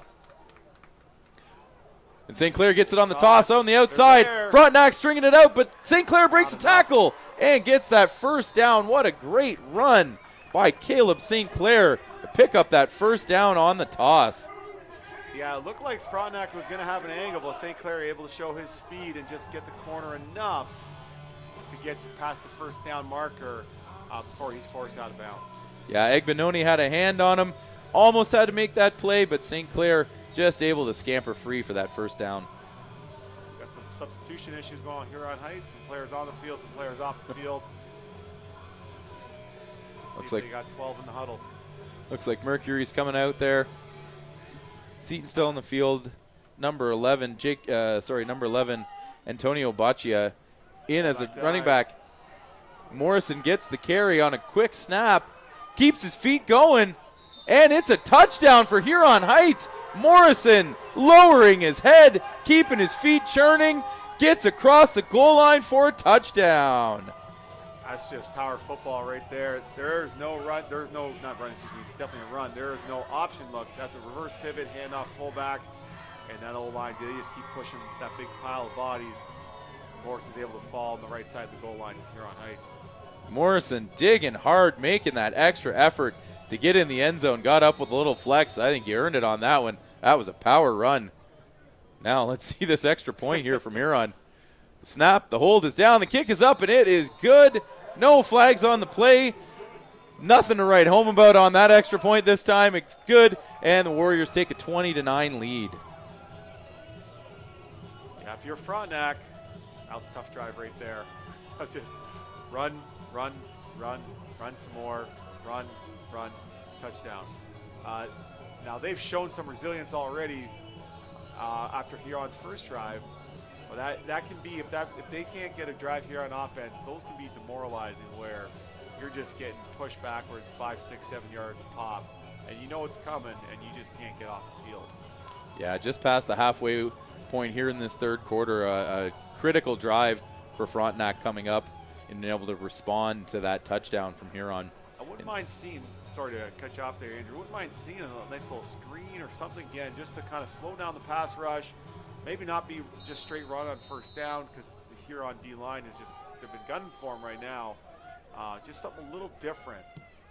James with the kick down the field. That is fielded in on the fly by number 37, Dorian Monteverde. Oh, takes a big hit on the return by number 8. That is Noah Henry. What a pop on the return. Monteverde did well to hang on to that football. Yeah, that's a heck of a play right there. We'll see him coming down, racing down the field on kickoff cover. And then we see Frontenac player fly out. That's just a great job right there. That's fun stuff for your defensive player to be able to make a play like that on special teams. Yeah, you're kind of salivating that look when that returner is running in an open field and you got a chance to lay that hit. That's a great play there by Henry. All right, let's see how Frontenac responds on offense. Day back in the shotgun. 4 receivers out to his right this time. Huron's got too high safety look. Quads to the field. Nope, got to jump. Oh, they get a free play. Day's looking to hit something deep. He's got a receiver, but just overthrown. But it looks like Huron was offside. And a free play there for Frontenac. Day did well to take advantage of that, put it up for his receiver to try and go and get it, knowing he had the offside and that play would be redone. Trying to hit a big one out to Goff. And good awareness by Frontenac and their center to know when that player's inside that 1 yard, in the 1 yard zone, able to snap the ball, knowing you got the free 5 yards, you take a shot. So 1st and 5 here for the Falcons. Day lines up in the shotgun again. That same quads look forward to his right side. Turns around, hands to Rouleau. Rouleau finds some space to the left-hand side, keeps his legs driving, and that's a 6-yard pickup, and that'll be a first down, Falcons. Yeah, we got that quads look again, that backside power trap kind of play. Frontenac being able to be pretty successful on that. Let's see if they stick with that on 1st and 10. Maybe take a shot, play action, just to keep Huron a little slower on their pass rushing. Yeah, you see on the inside of those receivers, number 85, Ty Huddleston, has made some great catches, but also sticking his nose in there to block. And sometimes those receivers don't like doing that dirty work, making a block. They like to catch touchdowns, but Huddleston doing some good work as a receiver, blocking on the inside those big defensive ends. 3 receivers to Day's right, gets the shotgun snap, hands off to Rouleau. Rouleau tries to make a move, and he is brought down on the play by number 90, Stephen Buckridge, again in that backfield, making a tackle for no gain on the play. Yeah, and if you're Frontenac, the last thing you're looking for right now is to lose a yard on first down there to be in this 2nd and long situation. But that Buckridge kid, man, he's something else. He's quite the player. Just so disruptive along that defensive line, making it hard for Rouleau to get any space to operate. Yeah, he's done a great job playing inside. He's not a defensive end off the edge. He's in there in the pass rush from that nose tackle position. Stop the run, after the quarterback. He can do it all. Here we go. 4 receivers to Day's right, looking to get some motion. Quad set. Day steps back, under pressure, escapes, steps up in the pocket, throws it over to number 12. What a great reception. That is Henry Casterton with an outstanding catch over the middle, picking up a first down for the Falcons. Yeah, great composure by Day there. Early pressure is able to avoid, step up, keep the eyes downfield, not get too excited and look to run, and deliver a ball on time. And they're able to convert there on 2nd and long. Yeah, number 13, Sam Almeida, thought he had a sack. Day did well to step up in the pocket, make a strong, accurate throw, keep his offense on the field. Here comes Frontenac once again. 4 receivers split out to the wide side with the wing back. Day in the shotgun, gets his receivers moving up. Play action to Rouleau, looking downfield. Finds Huddleston, who takes a big hit over the middle. He picks up the first down, but my goodness, Lincoln Glover lowers the shoulder and makes him pay to pick up that first down. Big hit by Glover, bigger catch by Frontenac, and they're in business now. A couple first downs in a row. You want to get DBs rattled. You keep completing 8 to 10 yard passes over and over. It's quite frustrating if you're on the back end of a defense there. Huddleston taking the punishment to pick up that first down. What a great play. Frontenac comes out in that quads look. Day takes the snap, backs up, looking to set up the screen. Gets it out there. That's number 22, Declan Cowan, with a nice couple of moves. and a great tackle on the play, but Cowan picks up 8 yards on a great screen play. Nice play design there by the Falcons. Yeah, we saw that earlier in the game. Same thing, running back steps up, he just slips underneath that real aggressive D-line. And then there, Huron's so worried about those receivers on the back end. Those linebackers are dropping out of there. Lots of space for that running back to work. Got to imagine Day's eyes are getting a little wide when you're letting Buckridge go unblocked, but he knew where he was going with that football. Yeah, that's faith in the play calling right there. Hands off to Rouleau. What a great hole on the outside. Rouleau with a nice big gain of about 15 yards on second and short off that left side, and all of a sudden the Frontenac Falcons have something going here on offense. Yeah, if you watch enough football, you'll hear you got to run the ball, set up the pass. Right now, Frontenac, they're pass, set up the run, and they're seeing that right there. Huron so focused on playing pass defense, those linebackers are on their heels looking to drop out, and they just run a little quick power to the weak side to rip off a nice 15-yard run. There we go, Day back in the gun. 3 receivers to his right. Gets the snap. Play action to Rouleau. Sets up a little receiver screen. Out there, that is number 85, Ty Huddleston, again making a nice play on first down and gets about 8 yards on that little receiver screen coming across the middle. Great play by Huddleston. Flag down. I wonder if it might be a little offensive pass interference or offensive holding with that other downfield receiver. Yeah, maybe number 22 there, Declan Cowan, looked like he had his hands around that Huron defender. And it is indeed holding against the Falcons. First down repeated. And that'll be a 10-yard penalty. So it'll be 1st and 20 here for the Falcons. Just a tough penalty to take when you're moving the ball. You're getting close to your opponent's red zone. And a 10-yard penalty on first down is a bit of a drive killer. Let's see how the Falcons respond.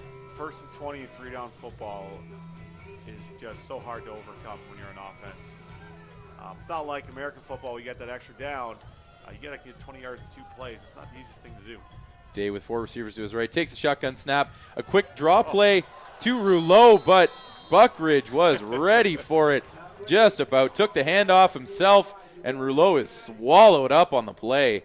I like the play call by Frontenac. They get that quads look again, get the pass set. But Buckridge and that Huron D-line, they're all over it. Yeah, you're looking to pass set those big D linemen, get them going upfield, but I think you got to maintain contact a little bit longer than that. Buckridge made him pay on that play. So 2nd and really, really long, 23 yards to go for the Falcons. Let's see what Coach Johnson pulls out of the playbook for this one. Day in the gun, 4 receivers, steps up in the pocket, throws, finds an open Huddleston, makes a move, makes another move, breaking tackles. Ty Huddleston, and he picks up a first down. What a play by Ty Huddleston, taking that 15-yard pass and turning it into 25 and a first down for the Falcons. Yeah, and that's not a yak kind of play where you hit the guy in stride on a little screen. He's got space. That's just tough running by the receiver there. 8 yards after he catches that ball, taking 3 guys with him to get that first down. And there's our 3rd quarter. So a great play to finish the 3rd quarter for the Falcons. 12 minutes to go in this football game, and Anthony, the Falcons are really moving the football on this drive here. If they can finish it off with a touchdown, we have ourselves a game.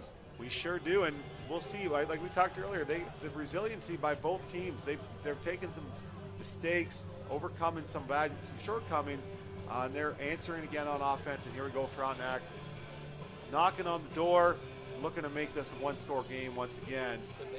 Put the pressure back on Huron Heights to have to produce on their offensive drive. So as we see the teams making their way down to the opposite end of the field here to just start this 4th quarter of the Southern Bowl presented by the Lang Innovation team. It's been a heck of a game so far. Huron Heights looking to make a big defensive stand, keep Frontenac out of the end zone. Frontenac has all the momentum in the world going into this 4th quarter. And let's see what they come out with here on 1st and 10. Ball is on the 14-yard line. Frontenac lines up 3 receivers to Day's left. Rouleau steps up beside him. And it's a play action to Rouleau looking down the field. Open. He has the middle seam open. What a great play by number 19, Lucas Glover. Shuts it down. Cowan looked like he had the seam, looked like he had a reception, and Glover coming out of nowhere, making a great defensive play. I thought it was there. The ball just sails a touch. And then he's able to come in there and close the gap and knock the ball out. Great play by Frontenac, great design, and great play by Huron Heights defensively to be able to knock the ball down. So here we go, 2nd and 10 from the 14-yard line. 3 receivers to Day's left. He gets a shotgun snap, steps back, delivers the football. Number 2, he's wide open. That's Logan Goff, his favorite target. And Goff makes a great catch for a touchdown. Falcons. Now, are we going for 2? Are we making this 3-point game? Looks like the offense. Yeah, you stays think on the field. He's staying there in the huddle. Here we go. That makes the most sense. Make it a field goal game, field goal difference. 4 points doesn't really do anything for you. No, definitely not. Great job by Frontenac there. Once again, we saw that earlier in the game where he had a receiver in the seam. We threw it a little high. That time he put it around the money. Touchdown Falcons. Logan Goff with a sure-handed catch. It's been Day's favorite target all day today. And he gets him on the board with 6 points. Here we go, lined up for the 2-point conversion. 4 receivers, play action to Rouleau. Looking for the corner receiver in the end zone. That was number 84. And that is Seamus Finn. Just a little outside of his reach. Day just threw it a little far. Yeah, it looked like it kind of split the difference. He had 2 receivers over there. And I wasn't sure exactly who the intended target was. I thought it was that deep out. But both guys just kind of sat watching as that ball, where we get the touchdown right there. On the convert, 2 guys watching the ball kind of fall in between them. So, 1-score game here, 20-15 Warriors. Falcons unsuccessful on that 2-point try to make it a 3-point game, but still very much in this football game and a big response after that touchdown drive from the Warriors. Absolutely. Now it's time for that Frontenac defense to step up. If you really want to put the pressure on Huron, you get a quick stop here and get the ball back and make them really start to second-guess themselves about where they are. Not that they're not a talented team, which they definitely are, but they're not many of these games in Ontario where it's a 5-point game one way or another. Yeah, Huron not used to having this kind of a challenge from these Ontario teams. The Falcons really showing what they've got in this football game. Ani Packlin has it teed up, ready to kick it away. Looks like St. Clair and Curlin are back to receive. And the kick's away. St. Clair settles under it, gets it at the 15. Looking to find a hole, breaks a tackle, up to the 20, up to the 25, up to the 30. There's a flag down, and St. Clair gets it up to the 35-yard line. There is a flag on the play. Maybe coming back. Looks like a hold against Huron Heights, but a nice return by St. Clair. Get the ball up to the 35, and the Warriors will take over with the ball just inside their 25-yard line. Yeah, that flag came pretty early in the return, so we'll see where those 10 yards are going to get marked off from.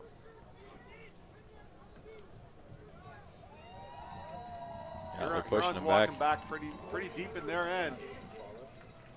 Yeah, and the referee marking the ball at the 15-yard line. So Huron in a bit of a hole in the shadow of their own goal line at the 15-yard line. Let's see if Frontenac can take advantage of that penalty and this good field position. If I'm the Frontenac defense, I'm selling out to win first down right here. Put Huron in a second and long situation the best they can. And we see Hayhoe under center again. With Coach Weir sticking with that quarterback rotation. Motion by Mercury. Hayhoe with the keeper. Power. Oh, and Frontenac is ready for it this time. That's a great tackle by number 18, Wyatt Chase, who we now know is number 18. A great tackle by Wyatt, and we are going to give you all your props, young man. That was a fantastic play. Yeah, he's had a heck of a game sticking his nose in there, and once again, he's able to stand up and limit the run. We've seen that quarterback power where he goes behind the fullback, and that wheeling wingback ripping for about 50, 60 yards. You don't want to give up 7 on first down, but all things considered, not a bad job by the Frontenac defense. Yeah, better than a 65-yard touchdown, that's Absolutely. for sure. 2nd and 4. Here's Hayhoe under center again. A spinning handoff to Morrison, the fullback, and he looks like he has enough for the first down. And he does. A 5-yard carry there by Morrison. And you got to love Morrison walking up there. I don't think there's a drop of paint left on his helmet. Shows you how tough a runner he is. Shiny gold helmets for Huron Heights. They're a little less gold at this time of the year. Morrison's one tough runner. One low runner, too. That's for sure, coming out of that 4-point stance, and he is coming downhill in a hurry. Hayhoe under center. 1st and 10 for the Warriors. A little bit of motion. Give to Morrison. Nope. Hayhoe pulls it out. Takes it himself. Keeps again for about 3 yards on that carry. Great job by the Frontenac defense of stopping that up. I'll tell you that Huron Heights option look, I thought Morrison had the ball there for sure. Really good discipline by them in their execution with their quarterback. The longer he can hold on like that, definitely keeps the defense guessing, and more importantly, keeps the defense slow. And when you're slow on defense, you're usually a little taller. You're taking it on the chin a bit on those run plays. Yeah, Hayhoe pulling it out at the very last second there. There he is under center, motion by the Warriors. Gives it on the inside. Back to St. Clair. St. Clair with a nice little hesitation. Juke and gets close to first down yardage, but looks like he'll be about 2 yards short. It'll bring up another decision for Coach Weir. Deep in your own end zone, 3rd and 2. And they are sending in the punt team. So a great job by that Frontenac defense to stiffen up, make that play. That was number 30 making that tackle. Ty Beaubien, we've said his name a few times today on that Falcon defense, making a beautiful stop and forcing that Huron Heights punt. Now, to be the cliche coach, we talk about needing all three units of your team, offense, defense, and special teams. We said we thought Frontenac had the advantage with their kicking game. We'll see what kind of a punt here Huron can get off and where Frontenac will start with the ball. Yeah, so looks like Kamani James back there to punt, gets the punt away. Casterton lets it bounce. And it's going to be a no yards penalty. I think that might be unsportsmanlike too. I think so too. Run into the guy like that, but we'll see. Yeah, that was number 47, Shane Kirksey, just lighting up the returner there before he had a chance to pick up the football. Henry Casterton took one on the chin, but may get 15 yards out of it. You could see the returner almost look confused. He's not used to that happening, that's for sure. No, in Canadian football, unlike American football, you got to have a 5-yard window to field the football, so the returner is not looking for somebody to come and hit him before he picks up the football unless there's an onside guy, and Kirksey definitely was not an onside player in that instance. And in that case, if there's an onside guy, usually he's going to just jump on the football anyways. So we'll see. It's definitely going to be a no yards penalty. We'll see what the officials are talking it over here. 8:28 here to go in the 4th quarter. Still a 20-15 Warriors lead. Well, for all those watching at home on the Guelph Griffin YouTube channel, we're all getting our money's worth right now. I hope the popcorn bowl is out. We're going to have a heck of a finish here once we get a call from the refs. Yeah, discussing. I think a lot of things happened on that penalty. Here we go. Our head referee in the white cap here, still conferring, figuring out the coach's decision, and here we go with the penalty call. Almost. Just building the drama. 2 fouls. That's for your account.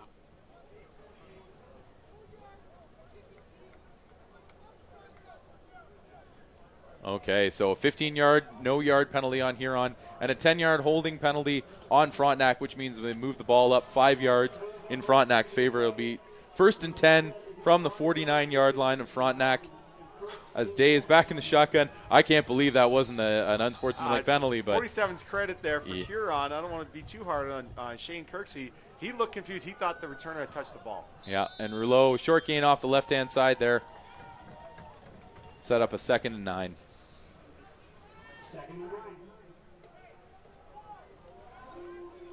And for Frontenac, it's a big opportunity to take the lead on this drive here and really put the pressure on that Huron Heights offense.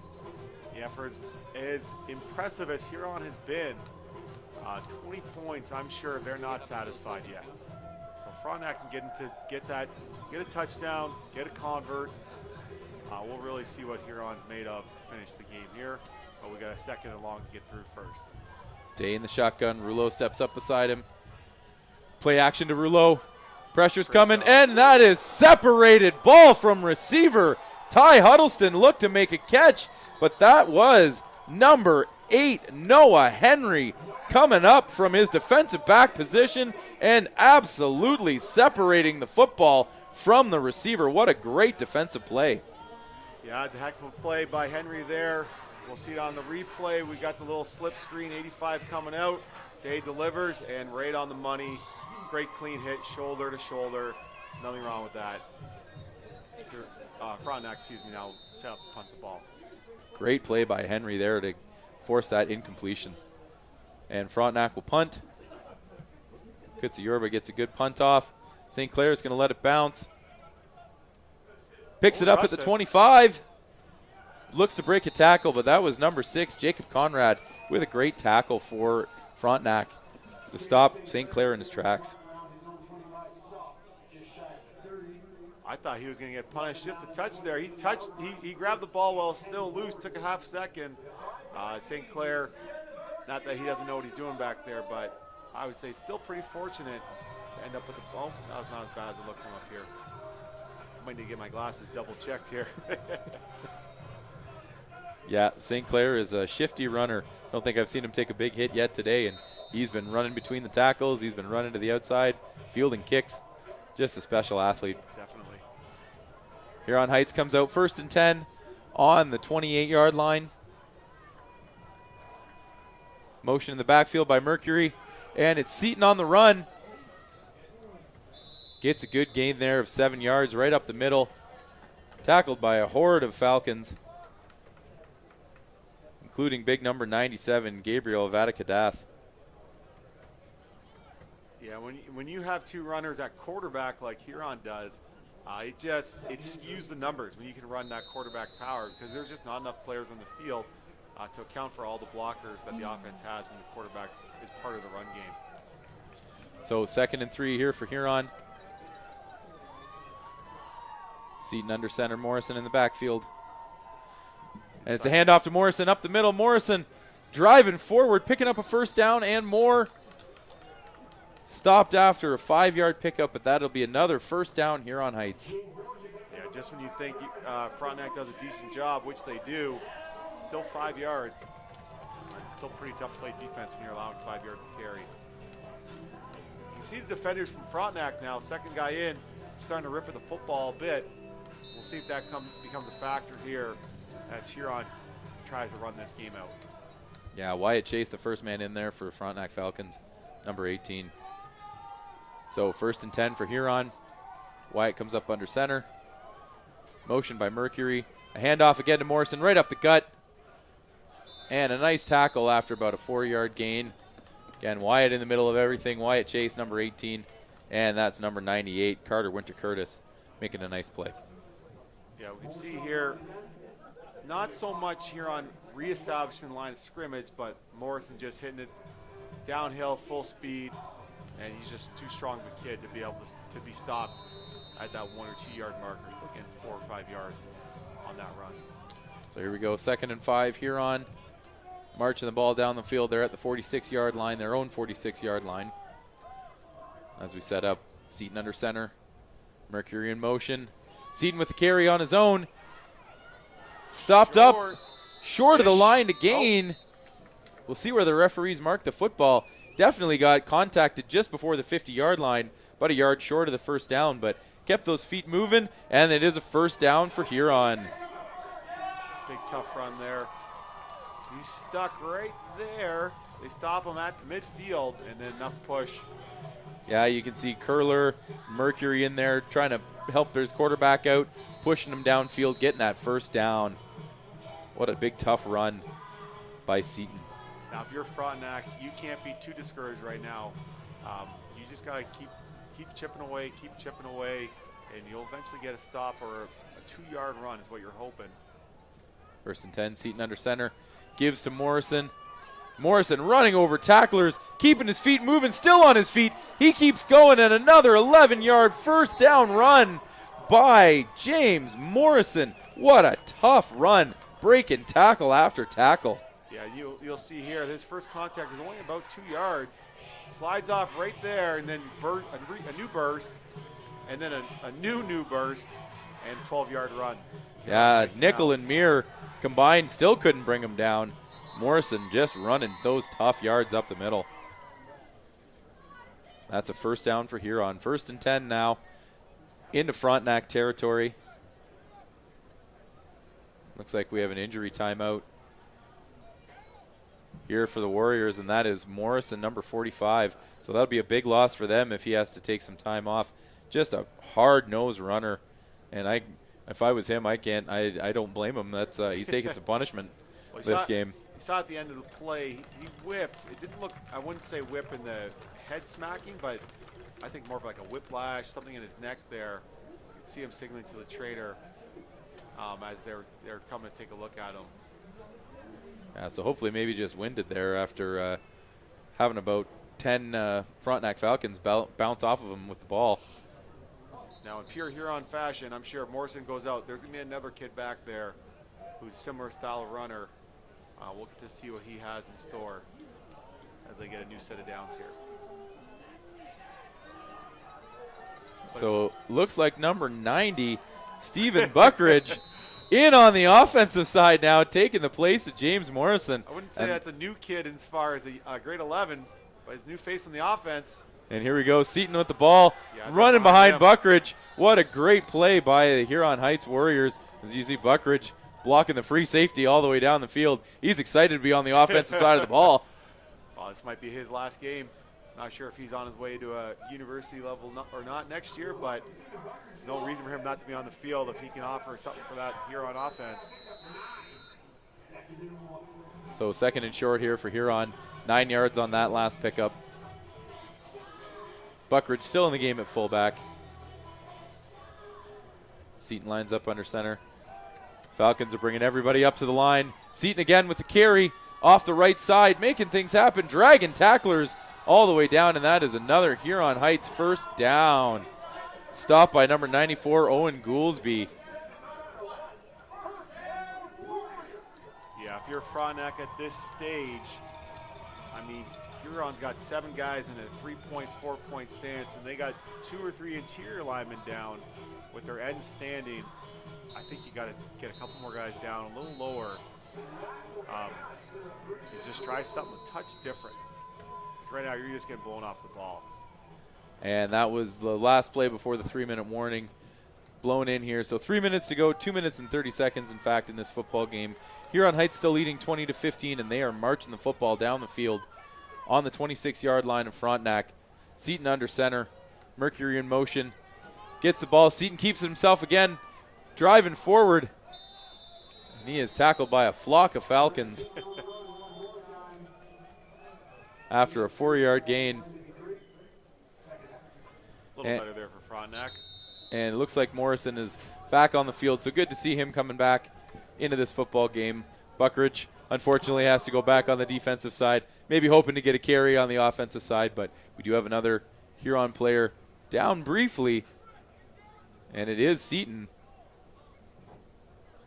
A little Mason Hayo coming back in the game. Yeah, being attended to by the training staff here. So looks like he was okay. Looked like he was going to pop up and get back on, but trainer says no, we'll take you off for a few plays and make sure everything's okay. So Hayho looking to take over the offense again as they are marching down the field.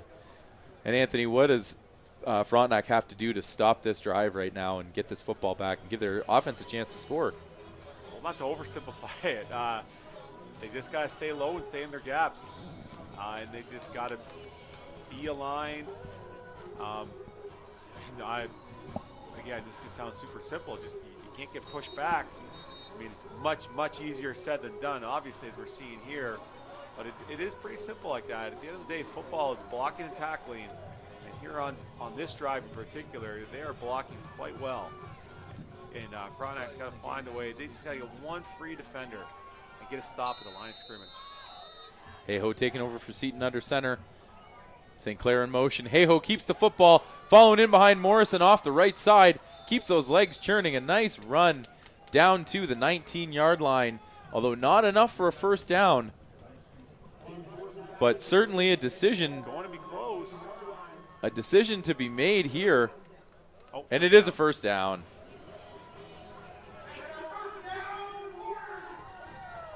Referee said that he made the line to gain, and so that is another big first down. And this drive continues by these Huron Heights Warriors.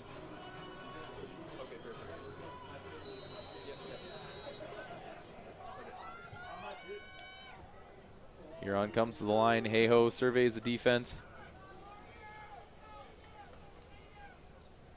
As I said earlier, they need a couple more guys in a 3-4 point. There looks like there's 3 guys from guard to guard on the Frontenac D line in a 4-point stance. Hayho hands off to Morrison up the middle. Morrison bounces out to the right, keeps his feet going, stays up, and a nice run down inside the 10 to about the 8-yard line. A great run there by Morrison. Again, on the handoff, bouncing off tacklers, dragging people down, taking 2 and 3 and 4 Falcons to bring him down. That was number 17, Ryden Meir, finally able to get him down. It'll be 2nd and short again here for Huron. And so the Falcons take a timeout. Yeah, a minute. Sorry, Andrew. They're just trying to preserve a little clock here. And hopefully they get they're thinking to themselves, hopefully they can get a stop and get a chance. So we'll see. It's been pretty impressive drive by Huron Heights. It has been very disciplined. That's the one thing with running teams is sometimes they can get in their own head and they can go 5 yards, 6 yards. Then they just get too cute, try a little play action, and then just put the ball on the turf, throw an interception. You don't need to. But Huron, they know who they are. They know what they're built on, and they're showing it here on this drive in the 4th. Yeah, really just wearing down that Frontenac front 7. They're able to block them for a little while, and Huron Heights just play after play coming downhill every time. Gets to be too much at the end of the game. Hayho under center, keeps it himself again, following Morrison off that right side, and a nice tackle made by the Falcons. That's number 65 for the Falcons, Creighton McKenzie. No lineman on the roster, but in maybe for some size near the goal line, making a great play, driving Morrison backwards, or driving Hayho backwards. Absolutely, there seems to be a stoppage here. Definitely a first down. Yeah. A little inside baseball. The quarterback keeps going to the Huron sideline. There's not a substitution. If I were Frontenac, I'd be freaking right now at the refs saying that's not a sub. Play in, play in. Only 20-second play clock. The Huron Heights coaches are on the field. There's no timeouts. I'm trying to use every little bit of the rule book to my advantage and to discourage Huron Heights and the way they operate. Yeah. So first down on the 5-yard line. Hayho under center. All 24 players up on the line of scrimmage. Hayho off the right side. Makes his way into the end zone for a Huron Heights touchdown. Mason Hayho putting his head down, following Morrison, following those pulling guards into the end zone for a big Huron Heights touchdown. Yeah, they really are Thanos right there, eh? Just inevitable. Eventually, you just kind of had a feeling. It was not a matter of if they're going to get in, but when. Now we got ourselves an 11, potentially 12-point game, and Frontenac, they're in tough now, to say the least. So with 1:12 left in Canadian football, still plenty of time on the clock, but those Frontenac Falcons need to score and need to score in a hurry. They do. And there's a successful conversion by Huron to stretch that lead to 12 points, 27-15 over the Frontenac Falcons. With 1:12 left to play, as we see Hayho taking the ball off the right side, will not be denied, putting his head down and scoring that touchdown. So see the huddling up here again. Once again, in amateur football, you can't huddle between plays on the sideline. The refs are talking to the Huron Heights bench, probably saying, get on the field, can't huddle, coach, not a timeout. If I'm Frontenac, I'm not happy about that. So they break the huddle, get set to kick off. Kamani James standing out on his 45-yard line, ready to kick off. Frontenac Falcons ready to return. Huddleston and number 37, Dorian Monteverde, back to return. Looking to get a big return here for the Falcons. Set them up in good field position and give their offense a chance with 1:12 left on the clock. Yeah, we'll see what Frontenac has in their bag of tricks. James kicks it off. Fielded on the bounce by Monteverde. Crosses the 20 up to the 25, up to the 30. A little seam drill lowers his head. Delivers a boom, and that's number 47. Shane Kirksey making another big play on special teams. He's been all over the field on special teams. he sure has. And there's a little bit of a more traditional kick, a little more sound by Huron, get the ball deep, and then Kirksey able to get down there and deliver a pop. That's nice. That's what you want to see on your kickoff team right there. So the Falcons set up on their own 33-yard line, down 12 points, 1:05 left to go. No timeouts for the Falcons, but clock works a little bit differently in Canadian football. There is some stoppages when the play finishes, so we'll see what they can do. Day in the shotgun here, 3 receivers to his right. Rouleau steps up, Day looking to pass. Off the left side to the corner, just out of the reach of Declan Cowan. Good Bring play up second design. and He 10. had him. Huron is in a 4-deep shell. Was able to throw that deep out, just a little too high, misses him. Yeah, Huron Heights really keeping everything in front of them with this last minute 12, forcing the Falcons to go little bit by little bit, not giving up those big plays. And if you're Frontenac, you can't just huck it because there's just too many DBs deep, but you can't throw 5-6 yards. So we'll see what kind of intermediate to deep routes they have to get to the sideline. Here we go, 2nd and 10, Day in the shotgun. Gets screen pass out to Rouleau. Has a little bit of space to operate. Rouleau stays on his feet, makes a nice cut, and that's a great tackle made by number 52, Nolan McCallum. We've said his name a couple of times here on the broadcast. Another great play and a tackle in the open field to shut that down and force the Falcons to make another play. But a first down picked up by Rouleau. Yeah, let's see how fast they got the ball. Play is in now. Clock is going. Get the line of scrimmage. Let's get this play off. Here we go, fellas. Quads out to Day's left in the shotgun. Gets a snap, sets back, steps up, looking down the field, looking over the middle. Awesome. And that is tipped. A great play over the middle. Again by number 8, Noah Henry. Just a great play defensively. He's made some plays, knocking the ball down with his hands, knocking the ball out of the receiver's hands by lowering his shoulder. Great play by Henry stepping up here. Yeah, if you're the receiver at the end, you'll see the Huron guy was grabbing his jersey pretty good. I mean, he's thrown in a crowd of players. So you're kind of hoping in a prayer there if you're Frontenac, but there was a bit of a jersey pull. So 2nd and 10 here for the Falcons. 4 receivers to Day's right. Coming in motion. Huddleston coming across the formation, looking to throw it to him. Again, another screen set up, and he slips a tackle. Huddleston still on the move. Picks up the first down and out of bounds. What a great play by Huddleston on a great catch and run, setting up that little receiver screen. Broke a tackle, picked up a first. You see him make the catch. I thought right there, oh no, he's going to get tackled. Way to be strong on his feet and get out of bounds too. Stop the clock, take a breath. Nolan McCallum thought he had him for the tackle. Slipped off. Maybe the rain and the wet played a factor on that missed tackle there.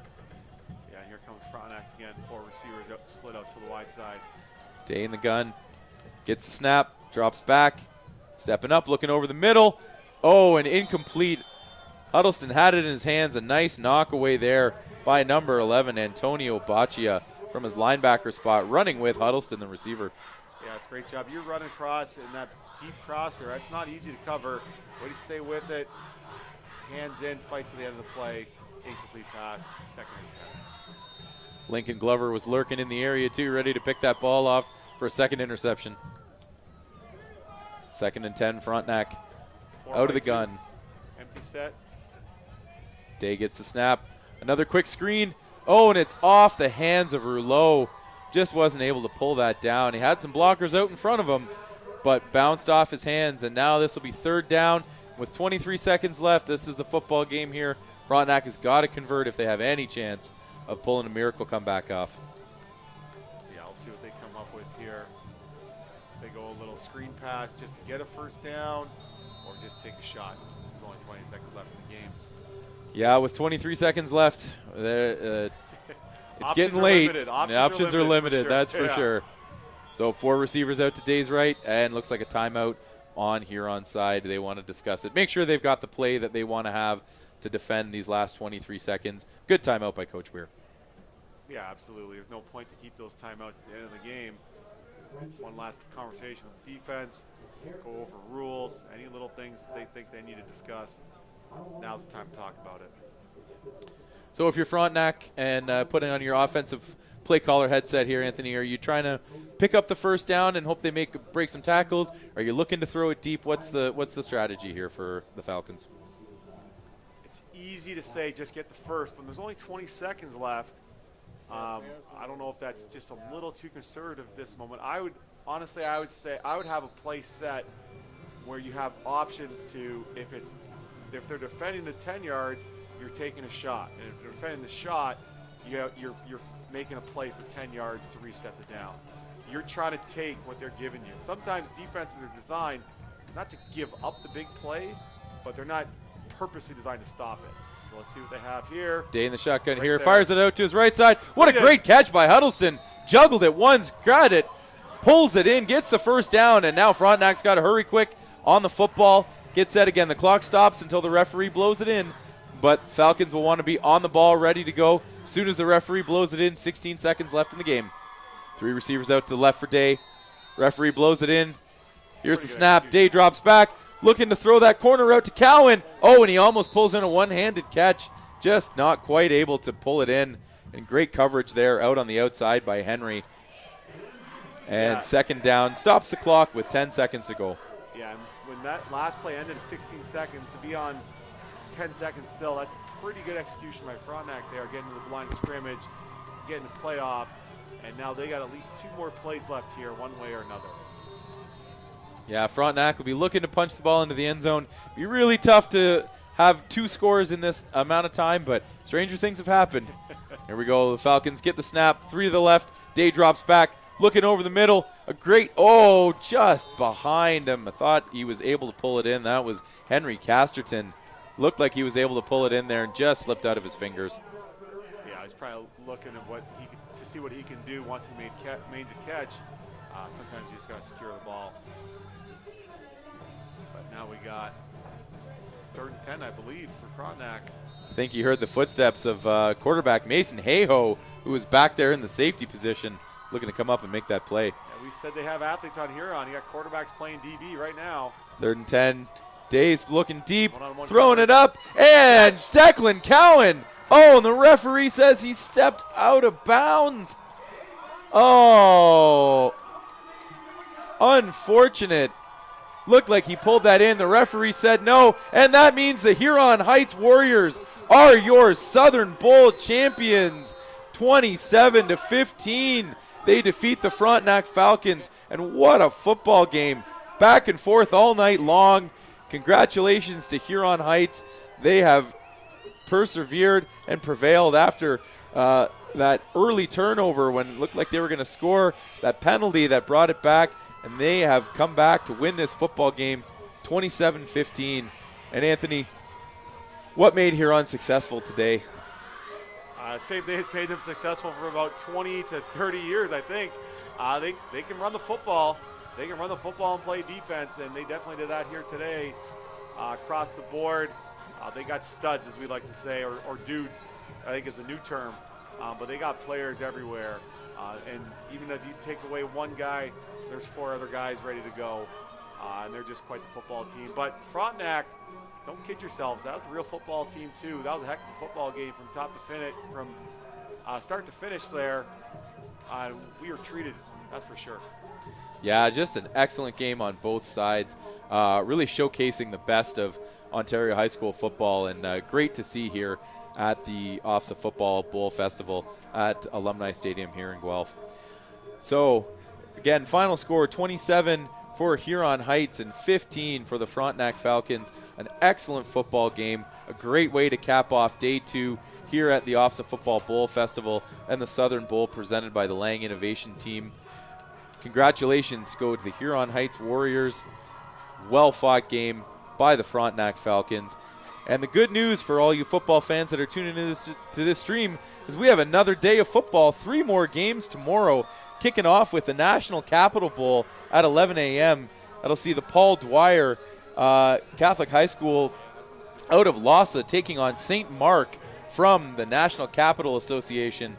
And at 2 p.m. we have the Golden Horseshoe Bowl, the Cora Colts against A.N. Meyer out of Niagara Falls. And then the nightcap is the Simcoe Bowl, Holy Names from Windsor out of the SWASA Federation against St. James.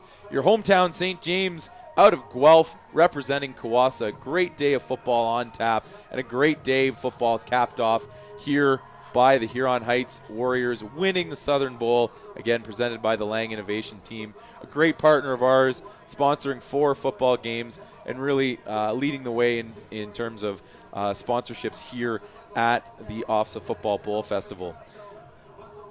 Anthony, any final thoughts on this game before we wrap up here? I think this game was as advertised. Right? We've had a couple lopsided games here in the tournament, and sometimes you get that at Ofsaa because you don't. A lot of these teams are coming from different parts of the province. So you have no real gauge as to how strong each division is. But I think the organizers, they got it right today. Now's a heck of a football game.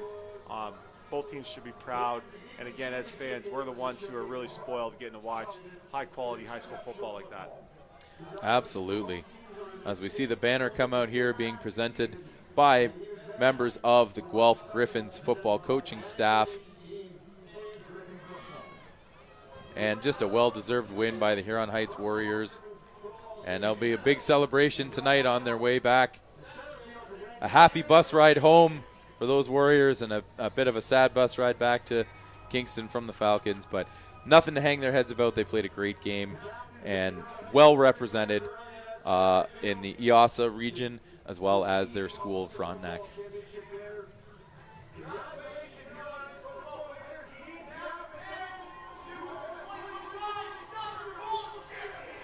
As you see the banner presented there to the captains of the Huron Heights Warriors.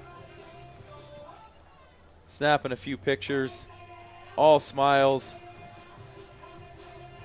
Some of these players have won 3 of these Ofsaa championships. You can see there some of their captains, some of their 3rd and 4th year players. Just an outstanding program led by Coach Weir. And there's that championship banner. Impressive football team. Not much else to say other than that. They are the gold standard in Ontario. And they show it year in, year out. That is absolutely the case. As we see the team gather around and celebrate. We have the cheerleaders down on the sideline. Really great contingent of Huron Heights fans, parents, the cheerleading section, players, fan buses. Really well represented. Nice to see their team so well supported here.